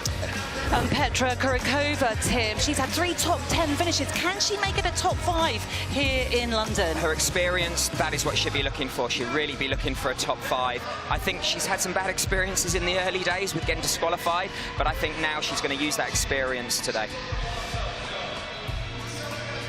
And then just having a look at Barbara De Koning, the young athlete. She's had a top 10, but previously 8th in Singapore. What can we expect from the young athlete from the Netherlands? She's very consistent across all 3. She doesn't have that weapon like Beth Potter's run, Cassandra Beaugrand's swim, but I think she'll be looking for a top 5, hopefully. And honestly, Annabelle Morton really impressed me in the heats. What can we expect from this Brit here today? Pretty new to this style of racing. She is having the season of her life. You know, she's Cassandra Beaugrand's training partner. She's run some fantastic times in training. Top 10 in a World Cup. She'll be looking to do better today. Absolutely, she will indeed. But a great lineup. Let's have a little look and see what's ahead of these 10 finalists here in the Aquatic Centre in London.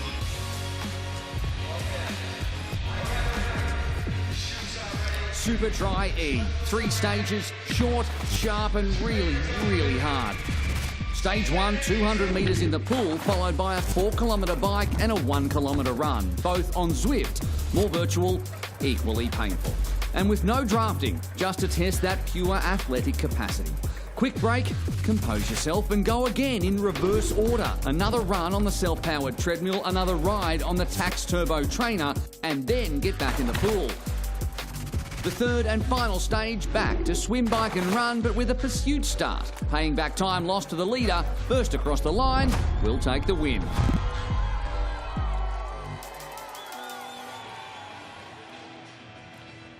I've just managed to find Cassandra Beaugrand's coach, Gavin Smith, down here on the pool deck. Very quickly, what kind of headspace is she in? How is she going to beat Beth Potter?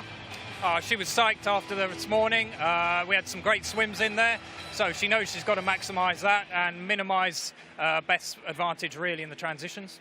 Really appreciate your time. We're running behind. Best of luck. Thank you. All right. It is time to get racing once again. Let's welcome our female finalists to the arena. One of these women will soon be crowned Supertri E World Champion.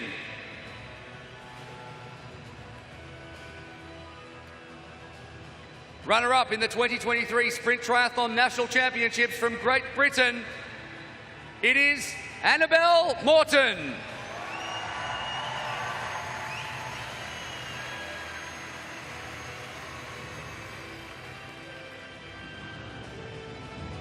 She finished 7th in Supertri E Switzerland in 2023 from Germany, Julia Brocker.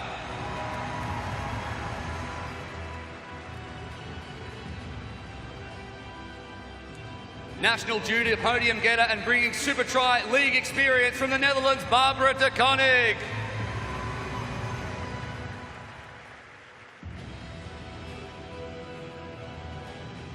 It's her 5th appearance at Supertri E with 3 top 10 finishes from the Czech Republic, Petra Kurakova.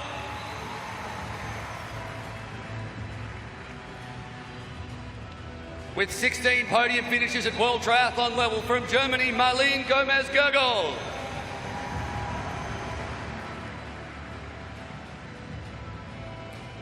She's already been on a Supertri E podium and fresh off a top 5 result in Abu Dhabi from Germany, Lena Meissner.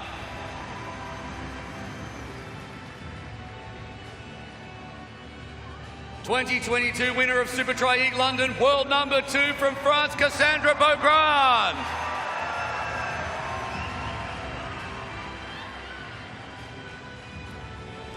Two-time Supertri champion and 2-time Olympic medalist from the USA, Katie Zafiris.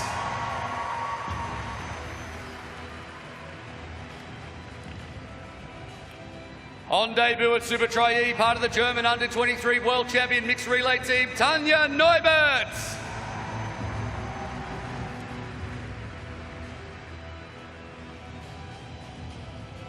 And Supertri E 2022 world champion, 3-time Supertri E winner and reigning world triathlon champion from Great Britain, it is Beth Potter.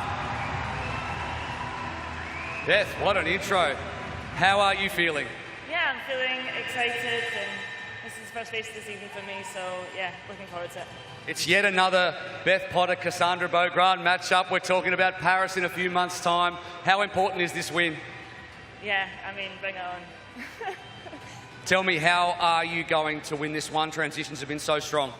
I think it's going to be, it's going to be a tough competition, but I'll give it everything today. So.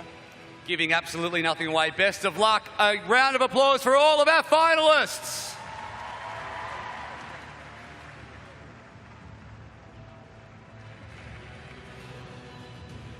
You can see here, I'm down here in transition, Cassandra Beaugrand. Look at the size, look at the entrance. You can see here how quickly her foot can get in there. She's got her insulated bottle. We've talked about that before. That's really going to help her get that cool water in. She is right next to Beth Potter. Again, she's got a nice wide open shoe. She's got this elastic, so she can jump on and put that power down very, very quickly. Really, really powerful. Are we going to see a faster transition from this lady, Katie Safaras? She really needs to up those small changes, because that's going to be important. We're going to move down now to the runs. You don't often see this in triathlon, because you normally have one run. Cassandra Beaugrand and Beth Potter have both got 2 pairs of shoes. They'll use 1 pair for the first and second race, and then a fresh pair for the last race. These women mean business. They really want to race for a world title. Stage is set to race. The stage is set to race. This is what they are going to take on. 204 and 1 in a stage 1 mass start.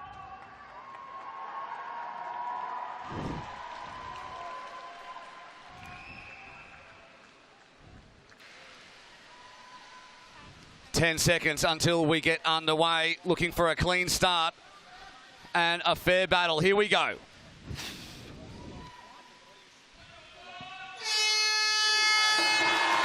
Look clean from here, and now the pain begins. Very, very tight in the opening 25. Cassandra Beaugrand in the purple middle of your screen is starting to pull away though, and on her hip in the yellow, that is Beth Potter. Those two we've been talking about all week as the 2 contenders. They've traded blows over the last couple of years. They're the 2 favourites going in to Paris 2024, and Beaugrand is the superior swimmer, but can her swim times make up for the better transitions of Potter? They're both good on the bike, and they've both got excellent runs. But if there's an advantage for Beaugrand, it's in the pool. If there's an advantage for Potter, it's transitioning. We know how important that is. Well, the transitions are really, really important, because the athlete that wins the race has always had the fastest transitions. Cassandra Beaugrand has gone out super fast. Is she going for a record here? She holds the current record in the water at the moment. It is at 2:10. She's turning pretty quick. It's just over a minute, and that's a fast 100 metres. Have you still got that in you? No, probably not at the moment. But yeah, she's really got it, and you can see now she's moved to the other side of her lane, so Beth Potter's not getting any drag off her. If she was on the other side, the water really would help her.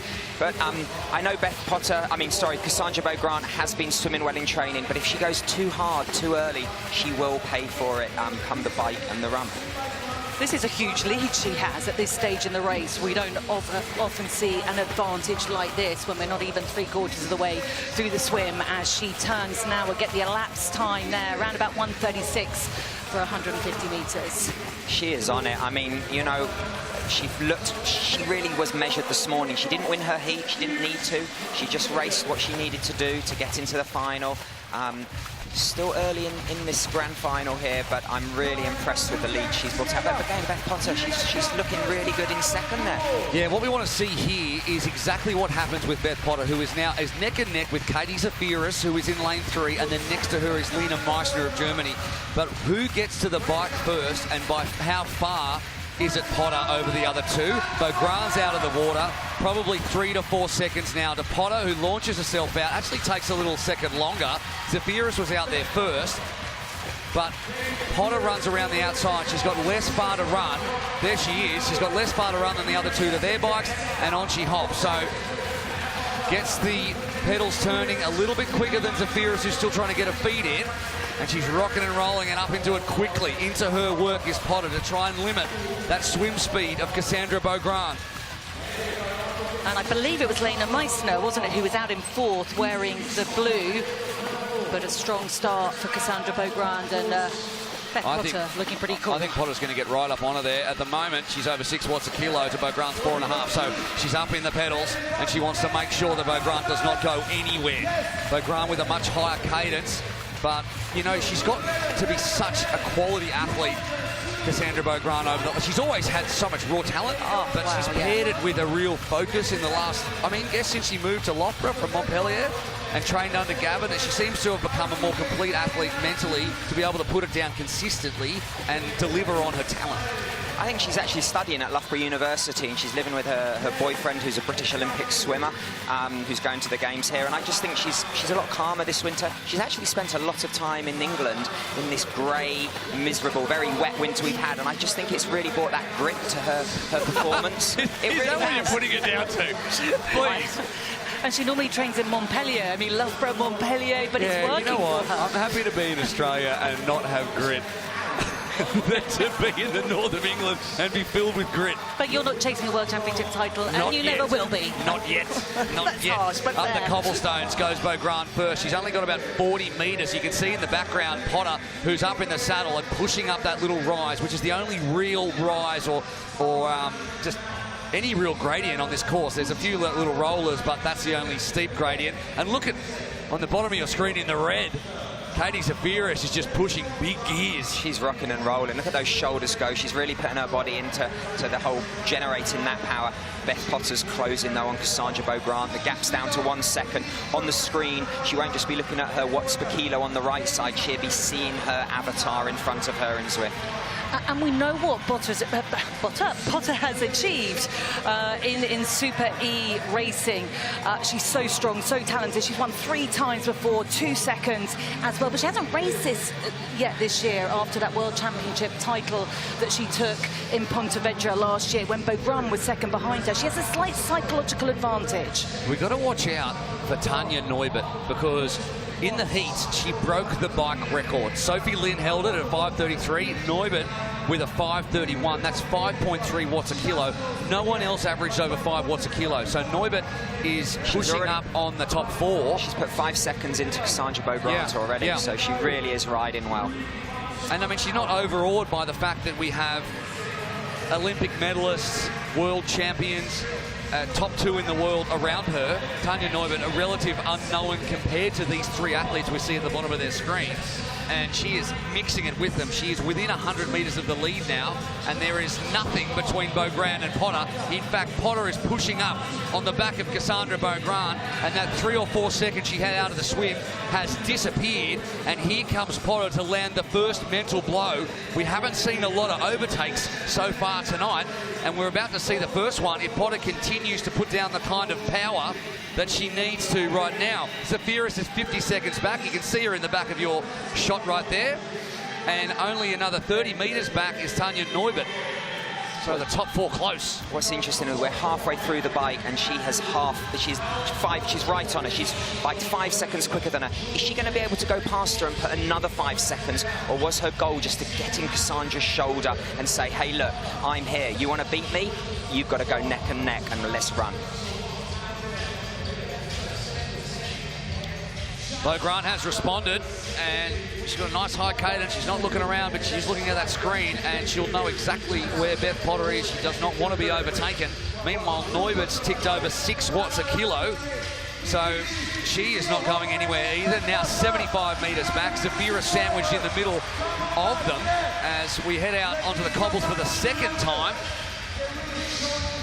But this is good riding from Zafiris as well. She's making her debut here in London, just 4 seconds behind the leaders, but just 1 second behind the young German athlete, Norbert. Here we go. Amazing. Listen to the crowd. Here goes Potter. They can see it on the big screen, and they are willing the Brit on. She might live in Loughborough, but look at those still faces. French. There's a laser beam focus there from both those women. What a run showdown we're about to have. Well, looking at the run records previously, or current run records, Beaugrand has a 2:50 and Potter a 2:51. So really, 1 second separating But them. you wonder, they're biking so hard. Are they going to be able to run that quick? Are they racing each other's run legs out of each other by riding hard? Look, they're taking their fluid on. They're next to each other. One would have seen, if you're drinking, I'm drinking.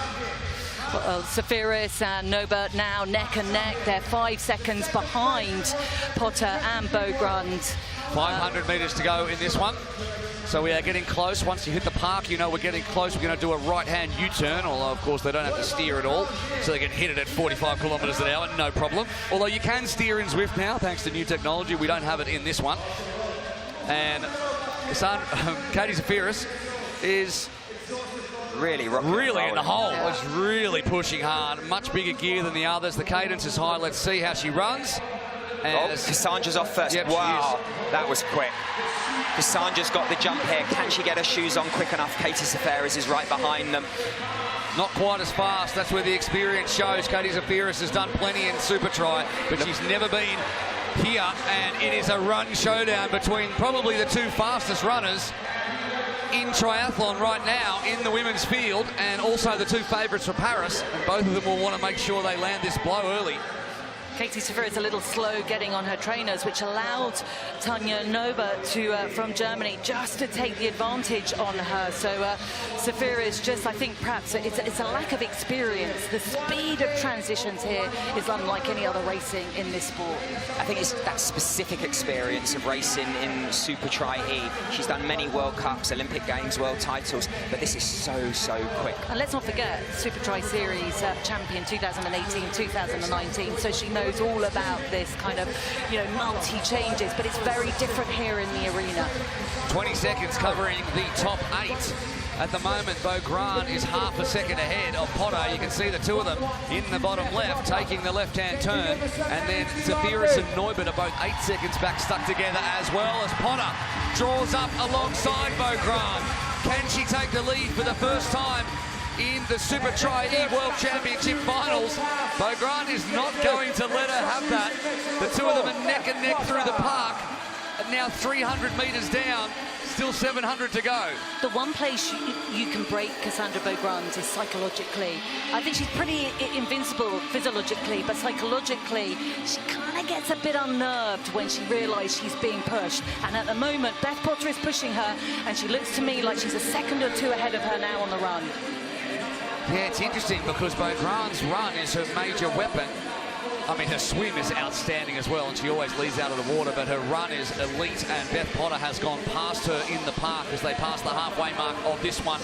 They're put now 10 seconds into Zaferes and Neubert, 25 seconds into Brocker, 27 into Meissner, who was there in the swim, and to Kurakova, to Koenig, Morton and Gomez is 31.3 seconds back, so there's a group there between 7th and 10th, but at the moment, Potter, now 1.5 seconds ahead, is running time into all of her opposition, and the gaps are going to start to get bigger. The only one who can go with her at the moment is Bo Grant, and the matchup we thought we were going to have, we are seeing here at the London Aquatic Centre.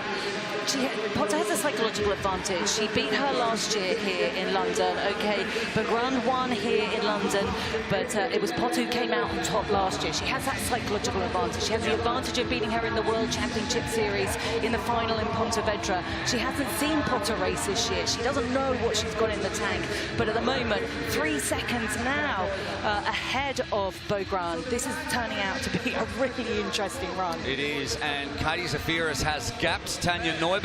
She's now 5 seconds clear and 14.5 seconds behind Bo Grant, who is now 3.5 seconds behind Potter. Make that 4.5. So as we get to the last 100 metres of the run, Beth Potter is going to take around a 5-second advantage as she finishes, having taken down Bo Grant on the run. The time starts ticking in stage 2. Bo Grant off next at around 5 seconds back. Then it'll be Zaferes at about further 12 seconds from Neubert and Meissner, who is still going out there. Zaferes is finished, and Potter looks controlled. She looks like she's hit the first blow, and of course the time starts ticking as soon as the first athlete. Now, there was some discussion there between Zaferes and our race director, Michael Thompson. If there is anything to that, or if there's any issue, we will make sure we bring it to you. Still out there is Gomez and de Koenig, who are still running on the treadmill. De Koenig has just finished, and now they have all finished. So less time for our athletes at the back, less time to recover, while our athletes at the front, Bo Grant in the purple and Potter in the yellow, are allowed time to reset up, make sure that their bike is in the correct, in the biggest chainring or in the biggest gear at the moment. The run split 2:54 from Potter. Confirmation of a 3-minute run split for Bo Grant. So she'll be disappointed with that. And Beth Potter, it was yellow for McQueen. Could it be the yellow jersey for Potter? 2 more stages to go.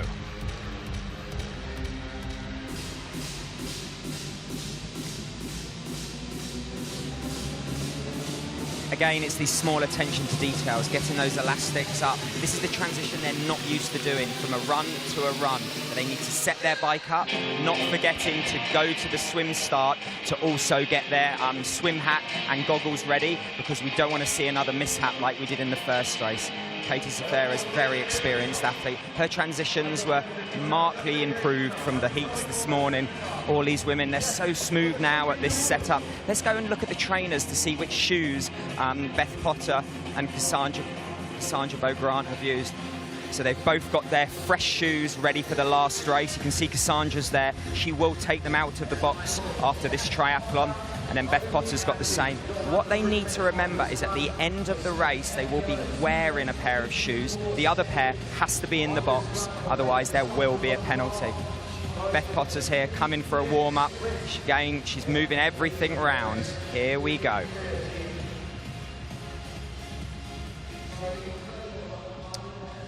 All right, we're getting ready for the start of stage 2. Beth Potter is making sure that all the I's are dotted and the T's are crossed. Let's have a look back at the key moments from that stage. And it was a nice clean start, but it wasn't long before Cassandra Beaugrand started to assert her dominance in the pool as she headed down the right-hand side of her lane and just looked as beautiful and as smooth as she absolutely always does. But then it was a job for Beth Potter to, once they got onto land, try and track that back down. And that's exactly what she did. The bike was very close throughout, and then eventually on the run, the pass was made. Annie Emerson. Wow, she looked absolutely stunning on the run, didn't she? And we watch her here now overtaking Cassandra Beaugrand. I think she really got a huge psychological advantage in this race over Cassandra Beaugrand. It's looking pretty good for the Scottish girl, Beth Potter, right now. Right, now it is time for stage 2. And if you're just joining us, it is no longer swim, bike, run, which is what you expect triathlon to be. It is now run, bike, swim. And the key here, I suppose, Tim Don, is that with a fatigued swim at the end of stage 2, that is where Cassandra Beaugrand could make her hay in this race and be able to track down that 5 seconds and maybe even turn the tables. I think that's the key. She can't just catch Beth Potter up. She's going to have to want to catch her and go past her. But let's just see. I mean, those women were running so fast. Was it 2:54 in 3 minutes? You know, these are 2 kilometres virtually flat out back to back on those self-powered treadmills. Really, really a lot to play for. Yeah, it really tests every... I mean, it's swim, bike and run, but it tests things in a way that these athletes, especially the debutantes, have just never been tested. A full-out 1 kilometre on a curved treadmill, and then a break, and then a start with another one, and then we go with a fatigued swim, and then a swim back-to-back as we start stage 3. It's absolutely... it's insane, isn't it? She looks quite relaxed, half asleep. Cassandra Beaugrand, very focused. And hands on hips also for Potter. Let's get it underway. Stage 2, a quick look at each other. Let's do battle.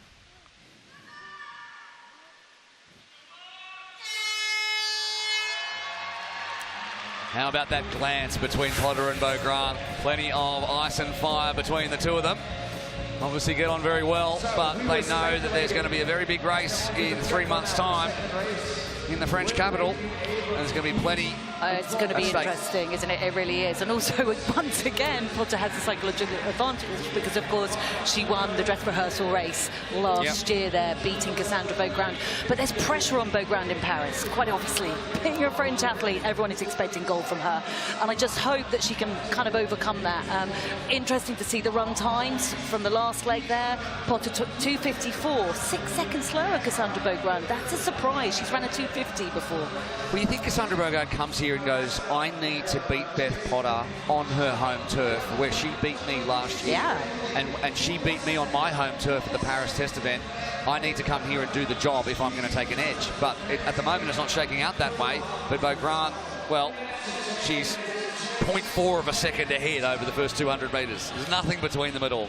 I think talking about the Olympic Games in July, it's a long season. This is such a hard race. So much speed is needed so early on. So you wonder, some races have been cancelled. Cassandra's raced in an Olympic distance before. Beth Potter hasn't raced this year. So far, she's looking at her winter training going, yeah, you know what? I'm happy with that. I really, really am. But it's still a long season ahead. But here you can see Beaugrand is just slightly slightly ahead. They really are running shoulder to shoulder. Katie Zaferes, again, she's back that first race up, running in second. Katie Zaferes is the sort of athlete that will go from strength to strength in a race like this, where others might drop off. At 34 years of age, she knows how to pace herself. So Katie Zaferes at the moment having a great start to this leg, just sitting 1 second behind. We're nearly 2 minutes in to this kilometre race, so really just coming up for a minute to go. All right, Potter pulling ahead as well, and it's nothing in it, but the two of them, as now Beaugrand responds, she does not want to let Potter get in front of her as those two little avatars do battle down there in Crit City, and Potter is slightly ahead. It's only 0.2 of a second, and you can't see it from the Zwift angle that we've got, but Katie Zaferes is only 1 second behind, and then a further 3 seconds to Meisner, another second to Kurakova, then Brocker, Neubert, Morton, de Koning, and Gomez Gurgel is 17.7 seconds adrift after 700 metres. The other thing with Katie Zaferes, she's the only non-European in the race. She's flown all the way from her home base in California. She hasn't made that big trip to base herself in Europe this year, which she does normally in Girona. So again, this is massive commitment for her. It's really important for Katie Zaferes, coming back from giving birth to her first child, to get enough Olympic points just to get in the selection race for the US team. If she can get top 8 here, it is vital world ranking points for Katie Zaferes. 22 seconds covering the field at the moment. Of course, we add these gaps to the gaps from stage 1 to determine the pursuit start times for stage 3, where we go back to swim, bike and run. And usually we see things get very, very tough for the backmarker athletes, as the two of them who've been stuck together for the entire time continue to be. Potter from Great Britain, Beaugrand from France. The two of them starting off again, immediately getting some water. Beaugrand straight into her work though, Potter, and she is up, and she has really strong starts, doesn't she? Absolutely, it's almost like a track start. She knows, get that torque going, get that big gear and just roll it. It's all about maximum power for those first 5-6 seconds to get 1 or 2 second gap. Then you can ease down, then you can get a drink. And just looking at the numbers as well, Potter really does hold the record. She is the undisputed queen of esports transitions for sure. She's 12 seconds ahead of GTB, so GTB is next fastest over her transitions. But watching Potter there, you know, she really does nail every single transition. She just doesn't make a mistake, and I hope I'm not going to jinx her there. Well, it's interesting that you say, I mean, we've been talking about it, and it's been reflected on the screen. So they ran at 2:57, both of them, in the run, so there was nothing between them at all. There was a handkerchief you could throw over them when they transition. Now they get onto the bike, and it's 2 seconds. It's 40 metres. And that is simply because for about 5 seconds, Beth Potter puts out 6 watts a kilo, and you can see the gap between them now. So now, suddenly, Beaugrand looks at that and goes, how did that happen? Well, I had a drink while Beth Potter put down huge power. And if anyone's done a Zwift race, you know that at the very start of the race, for the first 30 seconds, people just go absolutely bananas, blow the doors off, and then it settles in. And whatever pack you're in then, that's where you're at, that's where you're stuck for that, at least the opening parts of a race. Now, Potter knows that, and that's what she's done. She's stolen a march on her, and Zaferes has been able to push up a little bit to the back of Beaugrand. And when we talk about transition, it's not just about jumping on the bike and putting your feet in. It is that first 100, 200 metres of the bike, which Will was explaining. It's really important to get that gap. Psychologically, it really puts the person, in this case, Cassandra Beaugrand and Katie Zaferes, on the back foot. They have to go above and beyond what they want to, just to catch Potter up. They've lost time for nothing. Beth Potter, I mean, her esports transitions are just absolutely fantastic. We are at the halfway point, 2,000 metres to go in this bike leg, which means we are, I guess, bang straight in the middle of this World Championship final. And there is nothing between our two protagonists, and there is not much between our top 3 at the moment, but a big gap back to the rest. Lena Meisner has dropped right off. She's 11 seconds behind, and she's battling with Tanja Neubert. And of course, this isn't the actual stage of the race. This is just the gaps we're going to add to stage 1's gaps, which again between Potter and Beaugrand was not much at all.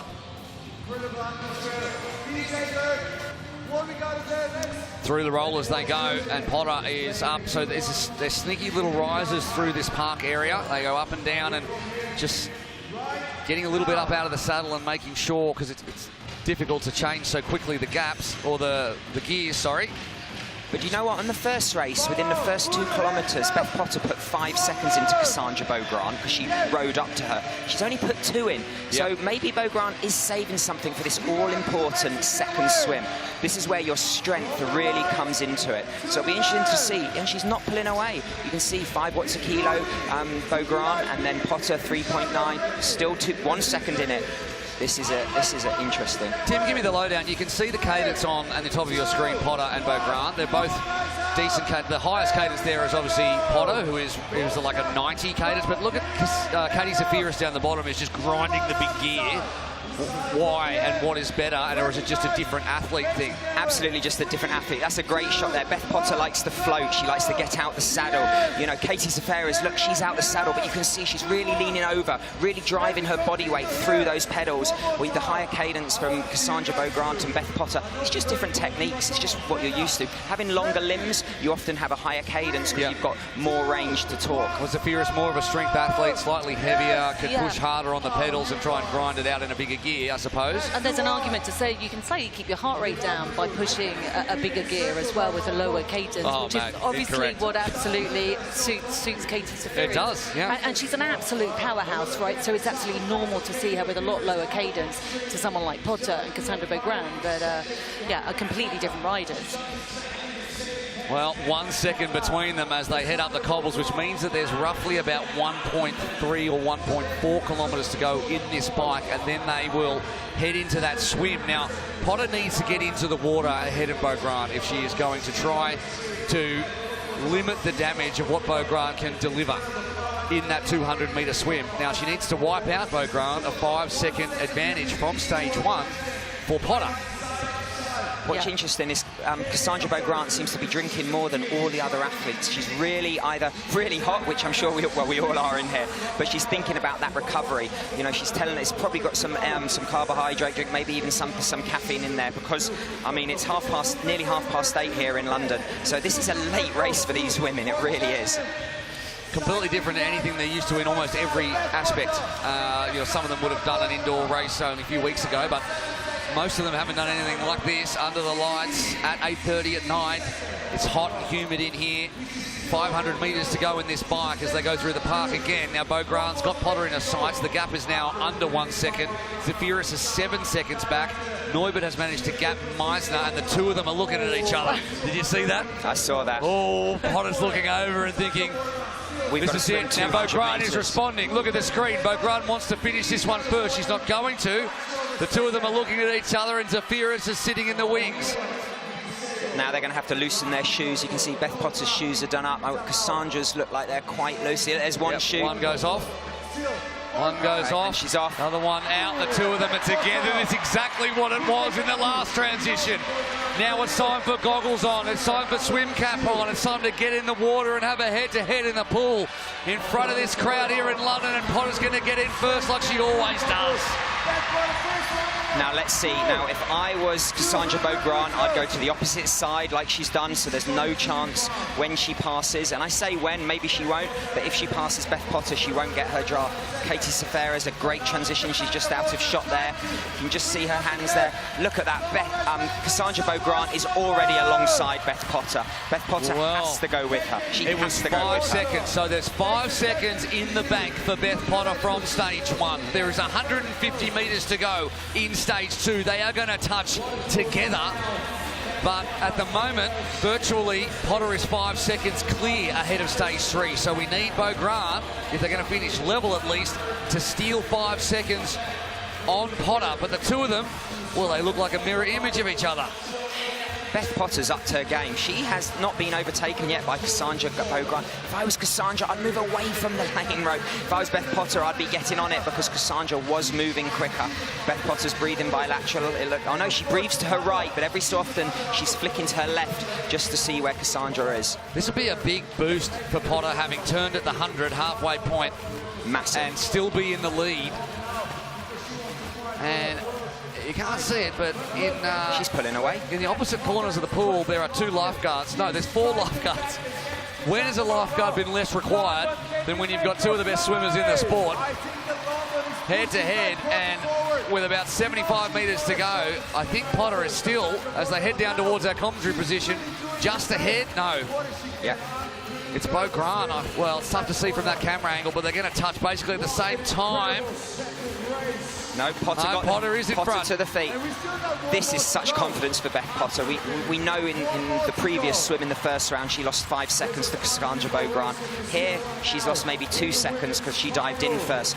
But this is going to give us such confidence going into the second round. And do you know what? Katie Zaferes is not losing time to either of them as well.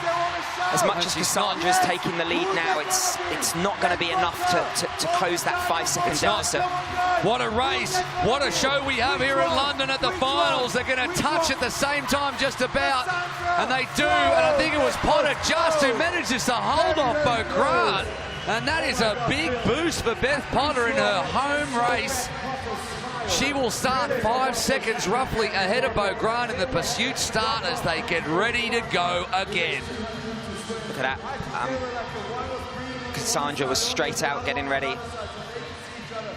Beth Potter, she's taking her time. She knows she's got to swim again. How deep did she go there? How deep? That's the question. Do you know what? Racing for a world title in London, in an Olympic year, you go. Well, yeah, but you've got to go again in a minute. Timothy, there's another stage. Look, I've got no doubt Beth Potter is going to be in a whole world of pain now, but all she'll be thinking is like, yeah, I genuinely didn't expect that. And I'm sure her coaching team back in Leeds did expect that, but when you do it on the world stage, it's just fantastic to see. Well, Katie Zaferes has put her name all over the third step on the podium at the moment, and that is so impressive from Zaferes, who's coming back from becoming a mother to Kimball, who is now, I think, about, well, he's coming up on nearly two years of age. I could be wrong. But husband Tommy will be back at home in North Carolina with Kimball, watching on.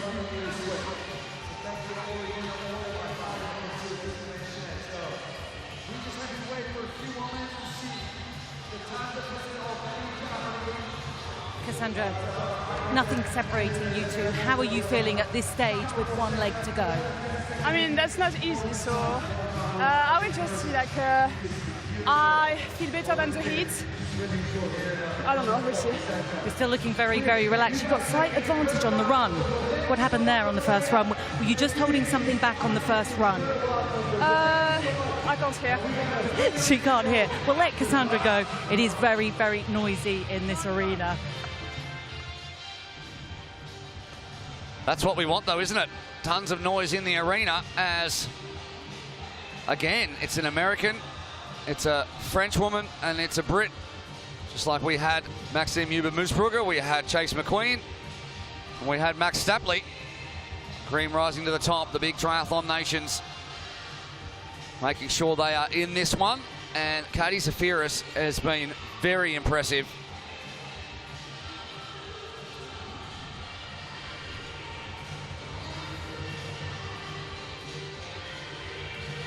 Beth, you've impressed us hugely, but that swim has just blown us away.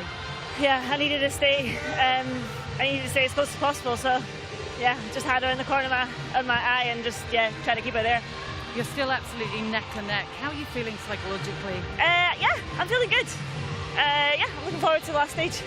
You don't look like you've done anything. Just tell me, how are you doing this? I'm feeling pretty good today. Yeah, I feel better than I did this morning and yesterday. So, yeah.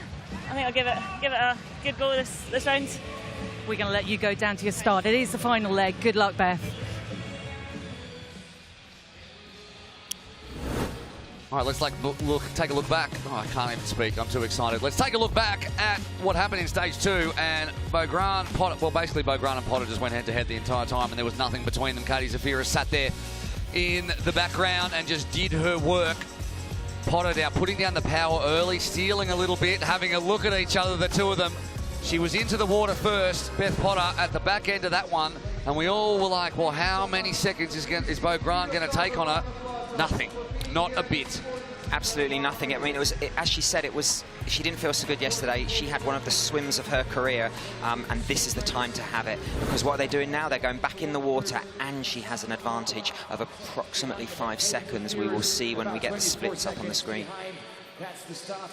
Interesting to see the faces and the responses. Now, Beaugrand looks like she has given absolutely everything. She looks calm. But I have never heard Beth Potter up and about like I did in that interview just then. She looked absolutely amazing. I mean, genuinely up close and personal like that. It's like you're talking to someone who really hasn't done anything. Maybe she's had a warm-up jog.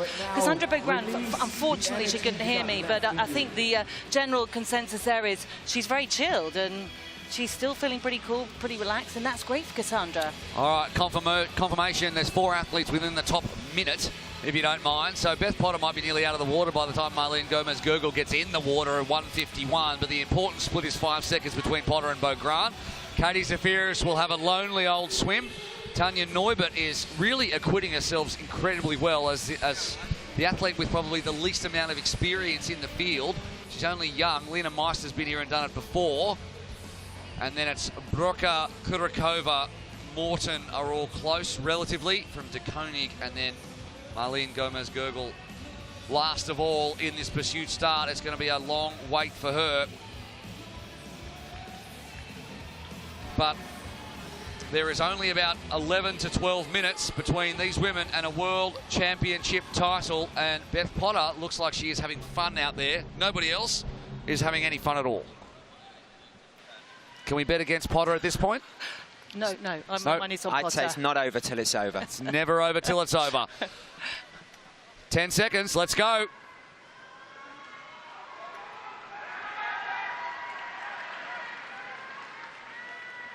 The green light goes, and Beth Potter goes into the water. The cheer of the crowd tells the story. 5-second wait, and into the water goes Cassandra Beaugrand. So this is going to have to be a big swim from Beaugrand, who has already taken a few metres out of Potter. A fatigued swim and a fresher swim. Wow. What's the difference? But Beaugrand is swimming like a champion. Well, you can clearly see, you know, Cassandra Beaugrand has gone out so fast in that first 30 metres. She's closed but more than half of that in the first length alone.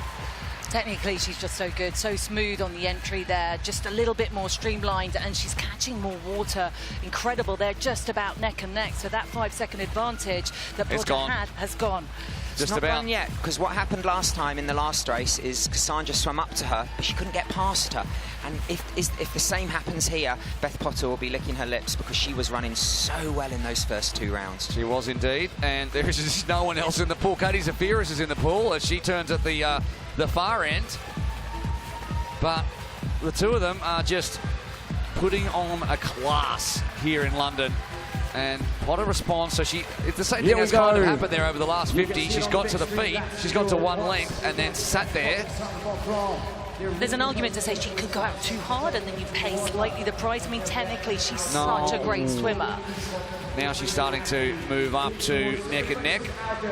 I think as she was waiting to get in the pool, Cassandra Beaugrand would have been thinking, I need to get out the water. I need to get on my bike in front of Beth Potter. She needs that advantage. She needs a smooth transition. That's going to be key for her. She's got to run round her, so she wants to pull herself out the water quick. But look at that. Beth Potter is still turning ahead. She's good on the turns, isn't she? She's catching her on the turns. She came to triathlon as a 10,000 metre runner and made the Olympics in that, and then since 2017 she had a meteoric rise as Beaugrand just nudges ahead to European champion in 2019, and she has just become a complete athlete, Potter, and she has, become world champion in 2023, if you don't mind. And the 1 and 2 in the world are 1 and 2 in the pool, and they are 1 and 2 as we head to Paris, and Beaugrand will get out of the water first, but Potter has the transitions to match anybody as out they come. This is key here. This is important. Okay, hat off in the bin. She needs to get in front of her. She's in front of her. But now Cassandra Beaugrand is running past her. Let's see. You're getting it on the bike. Basically, don't take exactly a drink. Don't take a drink. Go, go, go. Hard early. Oh, look at Beth. Oh, she can't get her foot in. Oh, she's lost some time Precious seconds. Precious seconds. So a good transition from Beaugrand. Uncharacteristic error from Potter, who is up out of the saddle again and trying to limit the damage in that one. And we'll see where they are in Zwift soon as Katie Zafiris hops out of the water after a lonely 2-minute 15-ish swim. Wow, I have my heart in my mouth. I really do. This is like, I don't think have we ever had a race this close. Katie Saphir is just getting on now. She is, well, we've just seen, we'll see on our timing. Let's have a look. Where is she? 12 seconds down? So Beaugrand at the moment remains about 10 metres in Zwift ahead of Potter. And we'll see that in just a tick. Zafiris is about 350 metres odd back. I would say this year, Beth Potter and Cassandra Beaugrand, they're very similar on the bike. It's these small differences. It's how they want to race the race. Is Beth Potter going to want to sit and attack for a kilometre, or does she just want to sit and back her run? The problem with backing your run is if it's a long distance race or a short distance race, the transitions are the same, so they become that much more important. Beth Potter believes in her transitions, so maybe Cassandra Beaugrand is the one that has to make the move. I think we're going to see something pretty special, without a doubt, on this run. I really do. And I'm just wondering, Tim, if Cassandra is just holding a little bit back. She is the current record holder on the run, a 250 kilometre she got last year. Can she do it again? Can she be quicker? She ran a 3-minute, I think, or just under 3 minutes for the first leg. Let's see what she's got here. Potter, 6 watts a kilo up the cobbles, and it is 1 second. It is 8 metres, 8 virtual metres between them as they reach at about the 1 kilometre mark of the 4 kilometre bike. And then we just have a 1K run for a World Championship title. They started these two among a group of 20 women at the start of the day, and at the end of the day, there is nothing between them whatsoever. What's fascinating here, if you look at Katie Saphir's split, she is still 30 seconds back. That was the split when she dived in the water. She is swam and biked so far exactly the same. She's like a diesel engine, Katie. If there was turbo diesel. 5 rounds, she'd start to take time back. If we went for 2 hours of this, she'd still be taking time out of the opposition. This is psychological. Beth Potter is trying to get in front of her. Cassandra Beaugrand so far is saying no. They are riding next to each other, not just in Zwift, but in the real world. Their bike stations are right there. They can feel each other's movement when they're out the saddle. I think in the history of supertri, we have never seen a better race with bigger stakes than this. And I'm going to agree with that one, Will. I really am. This is absolutely brilliant. But I'm impressed with Katie Saphir. You know, she's come back after having a son, desperately looking to qualify for Paris. She, of course, is the bronze medalist from Tokyo. And Saphir is really holding her own in this race. Like, she's way behind these girls in terms of racing, fitness and stuff. So a great race from the American. But really, as we thought at the beginning of this event, it was always going to be about Beaugrand and Potter. But here, Cassandra Beaugrand, she looks so smooth. She's just focused her upper body still. You can see here, Beth Potter's not on there. That will be frustrating. Although it's only 1 second, you're like, why aren't I closer? Why aren't I closer? Why aren't these avatars moving in? They started 12 metres apart 2 kilometres ago, and they are currently 12 metres apart still on the timing sheets. They have not budged a metre over 2 kilometres, these two, when there is nothing here but pure athletic capacity. No outside factors whatsoever, no draft. They are completely evenly matched. I think the further we get into this race, the more I think we're thinking, was Cassandra holding something back? Was she not going too deep in those swims? Was she making Beth maybe swim quicker than she wanted to stay with her? It's a fascinating... Can you be that calculated in Super E racing, though, really? If Cassandra Beaugrand is that mentally calculated, she has improved out of sight her mental game over the last couple of years. It's that word again, grit. Oh, yeah, the grit from the grey clouds, I remember. Grit, she's got it from Loughborough, the grit from Loughborough. You know all about that, don't you, Tim? I do, I live around the corner. Here we go. Well, that's fine. I'll stay in Sydney in the sunshine. That's cool. That's no problem. Zafiris is holding, though. Neubert holding, too, at about a minute back from Meissner. So, Meissner, she's having a good race, actually. She's stuck there or thereabouts. And Katie Saphir, of course, gets some good points here, which will mean she'll get the start she needs to get herself 1 step closer to a place on the plane to Paris. And she, out of the entire field, men and women, outside of Vicky Holland, who's 38, who didn't quite make it through to the finals today, she's the oldest in the field. Yeah. She's the second oldest out of all of them at 34 years of age. Coming up for 35 in June. Yeah, so you know what? Age does not weary them. Absolutely not, but not when it comes down to this sort of racing. We remember seeing her in the Super Series, don't we, and how good she was over the Enduro, how she would just, like you say, that diesel turbo engine that she has. Bo Grant has doubled her advantage over the last 500 metres to about 30 metres odd, so she's responded to some extent. And there's 2 seconds between them with about 30 seconds to go on the bike. Oh, the table's turning. You've got to remember that interview that Beth Potter gave after the second stage, saying that she felt really good. Cassandra Beaugrand could hear that, and she can either use that to fuel the fire or go, oh dear, how am I going to be the current world champion, the lady who won the Olympic test event? In 3 minutes time, look at that. In 3 minutes time, we are going to find out whether Cassandra Beaugrand can steal a world title. The last transition of the evening in the World Championship finals, and Potter gets on first, and the crowd tells the story. 1 kilometre to go, these two head-to-head for a one-day world title. That was absolutely fantastic from Beth Potter there. It's the small moments when the pressure is on that create champions, and that was just the... you know, we've still got 1 kilometre to go, but these women look really, really tired. How much is this going to hurt, Tim? Because even though these athletes, these are 2 of the best runners in the sport at the moment, this is going to hurt. Katie Saphir is now just getting her trainers on. She's in a solid position there in bronze. And you can see there, Beth Potter's turned a 2-second deficit into a 1-second advantage. But 1 second is absolutely nothing in this game. At this close, it's who really wants it, who's willing to dig the deepest. Who's going to call it? Who's going to call it? 200 metres to go, and it looks like Potter has the advantage, and it looks like the advantage is getting a little bigger, although now Beaugrand's not running quite as quick. So there's a 9-metre gap between them. Can Beaugrand return fire? Can she find another gear, or will Potter fend her off again and take another mental edge into Paris 2024? They've got 700 metres to go. That's nearly 2 laps of a running track. This is going to be everything to play for here. It's all about those small margins. Beth Potter there's hurting. You can see that. She is digging in. This is how much she wants it. Oh, this is the first time we've seen her really hurting today. It's written all over her face, it really is, as Potter now takes a 4-second advantage over Cassandra Beaugrand. 5 seconds now, and Potter looks up at the screen and she sees that she's got a little bit of extra space. She's running through the park and she is making it look easier than what it is. Beaugrand hurting. See Beth Potter running at 19 kilometres an hour, Cassandra Beaugrand at 16. It's gone out to 7 seconds here. Beth Potter is gaining in confidence. Every stride she takes, she can feel the world title, that medal going round her neck. 400 metres to go. Less now, and Beaugrand's running 16.9 kilometres an hour.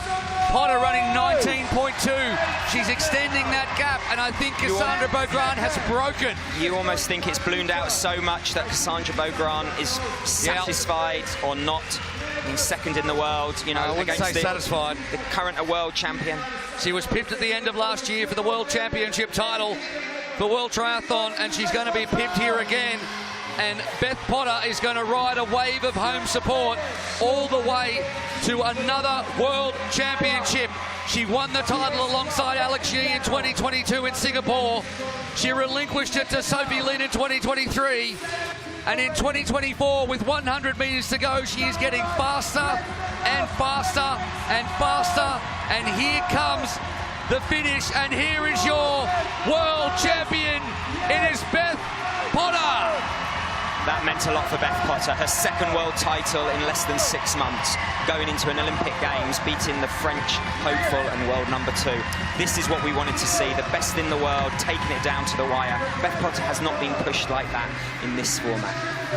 Cassandra Beaugrand, well, she broke at the back end, but she gave absolutely everything in the chase for Beth Potter, and this one is going to sting over the coming weeks as we build towards an Olympic Games, while Potter continues to ride a wave that has taken her from a start in the sport 7 years ago to now favouritism for the Olympics, and a second, as you say, Tim, World Championship title in 6 months. And when she came into that World Championship race at the end of last year, she was behind Cassandra Beaugrand, and when she walked away, she was the champion, and she has done it again. They say winning is hard. Winning repeatedly is even harder. And as I said, 2 world titles so close together. I really think, yeah, Beth Potter's had a great winter's training. She will just now be thinking, that's my 2nd world title. And a podium for Katie Zafiris in her debut in this format, having been so dominant in 2018 and 2019 in supertri.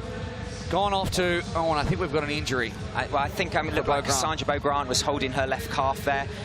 Oh, yeah, you can see there. Hopefully it's just a cramp. Again, but she did change those running trainers, and I did notice that they were a different model as well. You did you? I did. You noticed they were a different model, did you? I did, and do you know what? Beth Potter's were a different model as well. Oh, were they? They were. You're such a nerd. Oh, you're such a nerd. Oh, my gosh. And the bodies are on the floor. Tanja Neubert finishes 4th in a really respectable performance. Lena Meister finishes 5th. Petra Kurakova is one of our more experienced athletes in this format, finishes 6th overall. Julia Brocker, Annabelle Morton.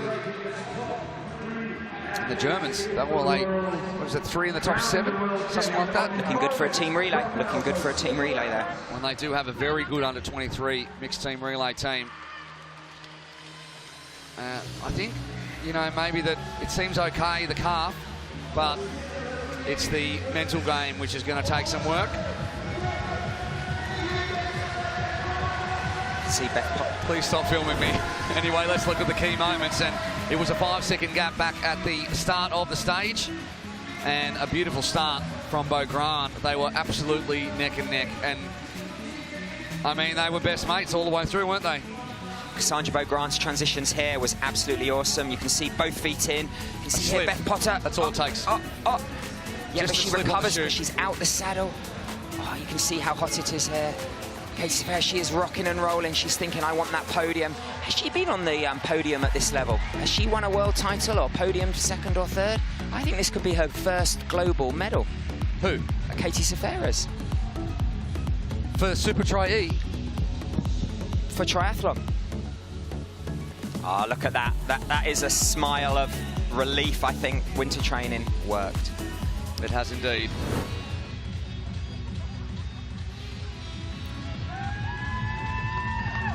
There is the world champion in yellow, just as Chase McQueen was about an hour ago.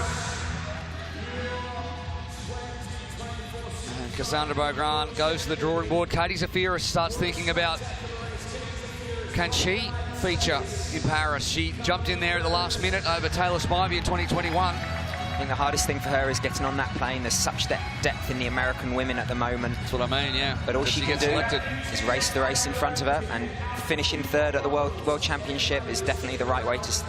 Big points. And there are the official times. Neumann and Meister round out the top 5, and we were right in that there were 3 Germans in the top 7 and 4 in the final, so the most highly represented. Annabelle Morton with a great result for her. Will be very important for her for start lines coming up. And Barbara de Koning rounds out the top 10. And she continues to do, but Tim, what a race that was. I think that's the best race we've ever had in this format. It was 3 races, and then you put them all together, and it was like a super race. I mean, every race had to have a different element of surprise. It really did. It was, first of all, it was Cassandra's, how well she biked. Yeah, it was indeed. And as Annie, you can see down there, about to chat to a very animated and very happy Beth Potter, who had all the pressure on her coming into this one, but all the momentum as well. And she rode that to a win. And we're going to go down right now to the pool deck and to Annie Emerson. Katie, congratulations, a bronze medal at the World Championships. It's your first time racing esports. Talk us through the experience. Oh, that was so hard. Might be my first time, might be my last time, just because it felt like suffering from, well, basically start to finish. Maybe the first round felt okay, but that bike, I mean, you say it's short, it sounds short, 4K, but it feels like an eternity. And for me, I really tried to draw in the energy of the audience and the crowd and the music, because I would have just kept going backwards had it not been for that. you've certainly come a long way since the birth of your son, Kimball. This must mean a lot to you getting a bronze medal. Listen, you got World Championship titles, you got Super Tri Series title, but this is amazing and a one step towards your journey to Paris. Yeah, for sure. I mean, it feels good to just see that progress from coming back from Kimball, and yeah, it's amazing to have these really awesome competitors. Great stuff, Katie. We're super proud of you. Congratulations on your bronze medal.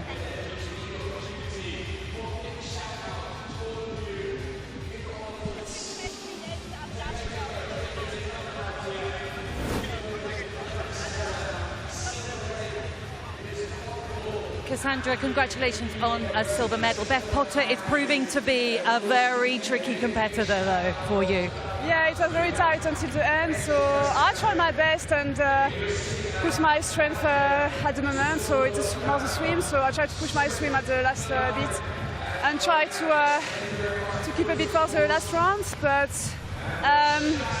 I think I had a little mistake on the second transition, so I hurt a bit myself on the calves doing that, and then I completely cramped at some point on the run, so I'm a bit disappointed about that, but I think it was still very good. So yeah, we did see you clutching your calf there, but everything okay? Yeah, like I was just trying to control because I was feeling that it was coming, so I was trying to control that. Yeah. Okay, congratulations on your silver medal, Cassandra.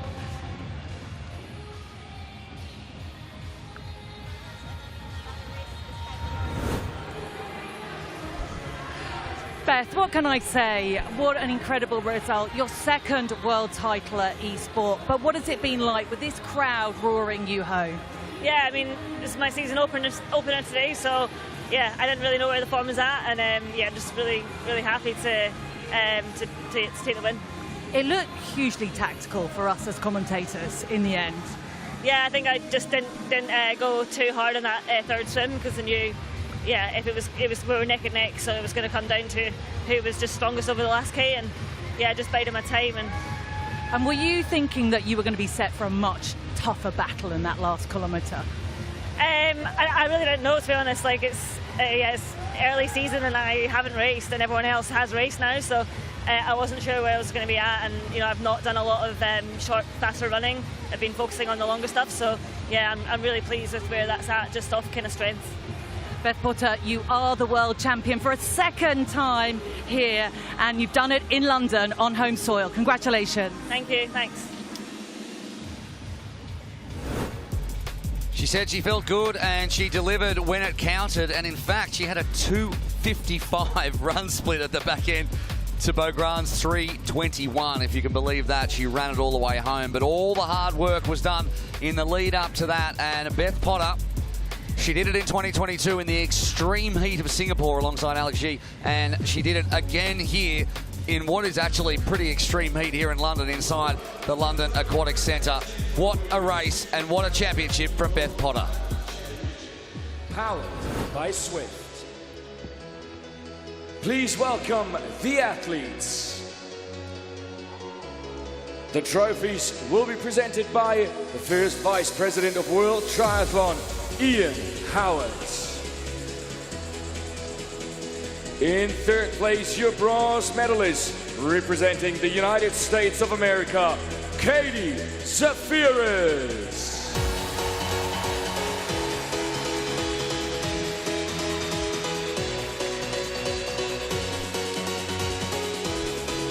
What a journey for Katie Zafiris it has been, and another big boost in her bid to make Team USA. In second place, and your silver medalist, representing France, Cassandra Beaugrand.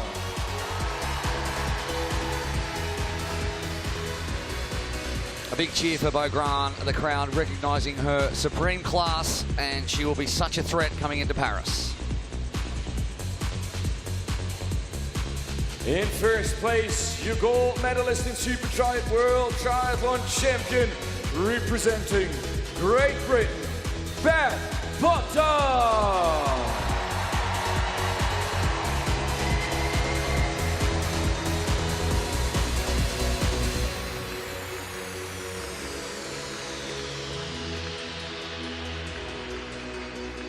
Please stand if you're able for the national anthem of Great Britain.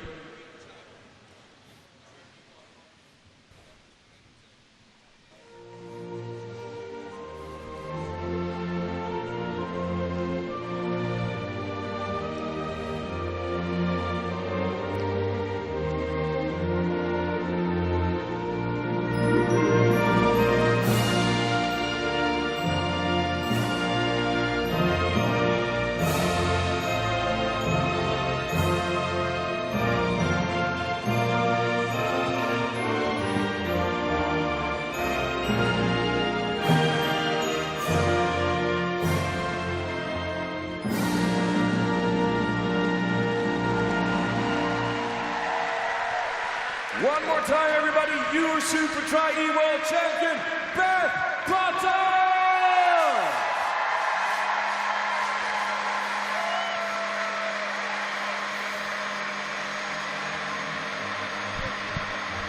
Beth Potter enjoying every minute of that. Cassandra Beaugrand didn't look like she enjoyed the champagne spray too much, and she'll be back to the drawing board, back bigger and stronger to take on Potter in Paris. But right now, it is Beth Potter's moment, and why not? There's been a few of them, Tim Don, over the previous year or two, as she continues to stamp herself as a real face of Team GB heading into an Olympics. Absolutely, she's the only British athlete to have qualified already. And I think she is racing the big races consistently, and she's racing them well. She's not doing the smaller races. She comes in for a world title, and she's giving it absolutely everything. When the pressure's there, she's delivering so well. And you saw such a mature performance there from her. All right, we head down now to Annie Emerson with Tanya Neubert. Tanya, firstly, congratulations on 4th place finish. What are your first thoughts? It's your first time racing Esports and Super League. Oh, it was brutal. Yeah, that's the main thing, but also a lot of fun, and yeah, definitely a new experience, but a very hard race. You pushed some incredible power on the bike. We were very impressed. Yeah, thank you. So I knew the bike is my strength, and I wanted to show it here, especially with the non-drafting race. And yeah, I tried to give it all there, and yeah, I think it was a good job on the bike, and very happy. Yeah. Okay. Tanya, congratulations. We hope you've enjoyed your experience here, and you do come back again. Congratulations on 4th place. Yeah, thank you very much. It was, yeah, it was great. Yeah, thank you. That wraps us up for supertri E, but supertri is just around the corner. New venues, new challenges, and the best in the world doing battle across 3 continents in the biggest series yet.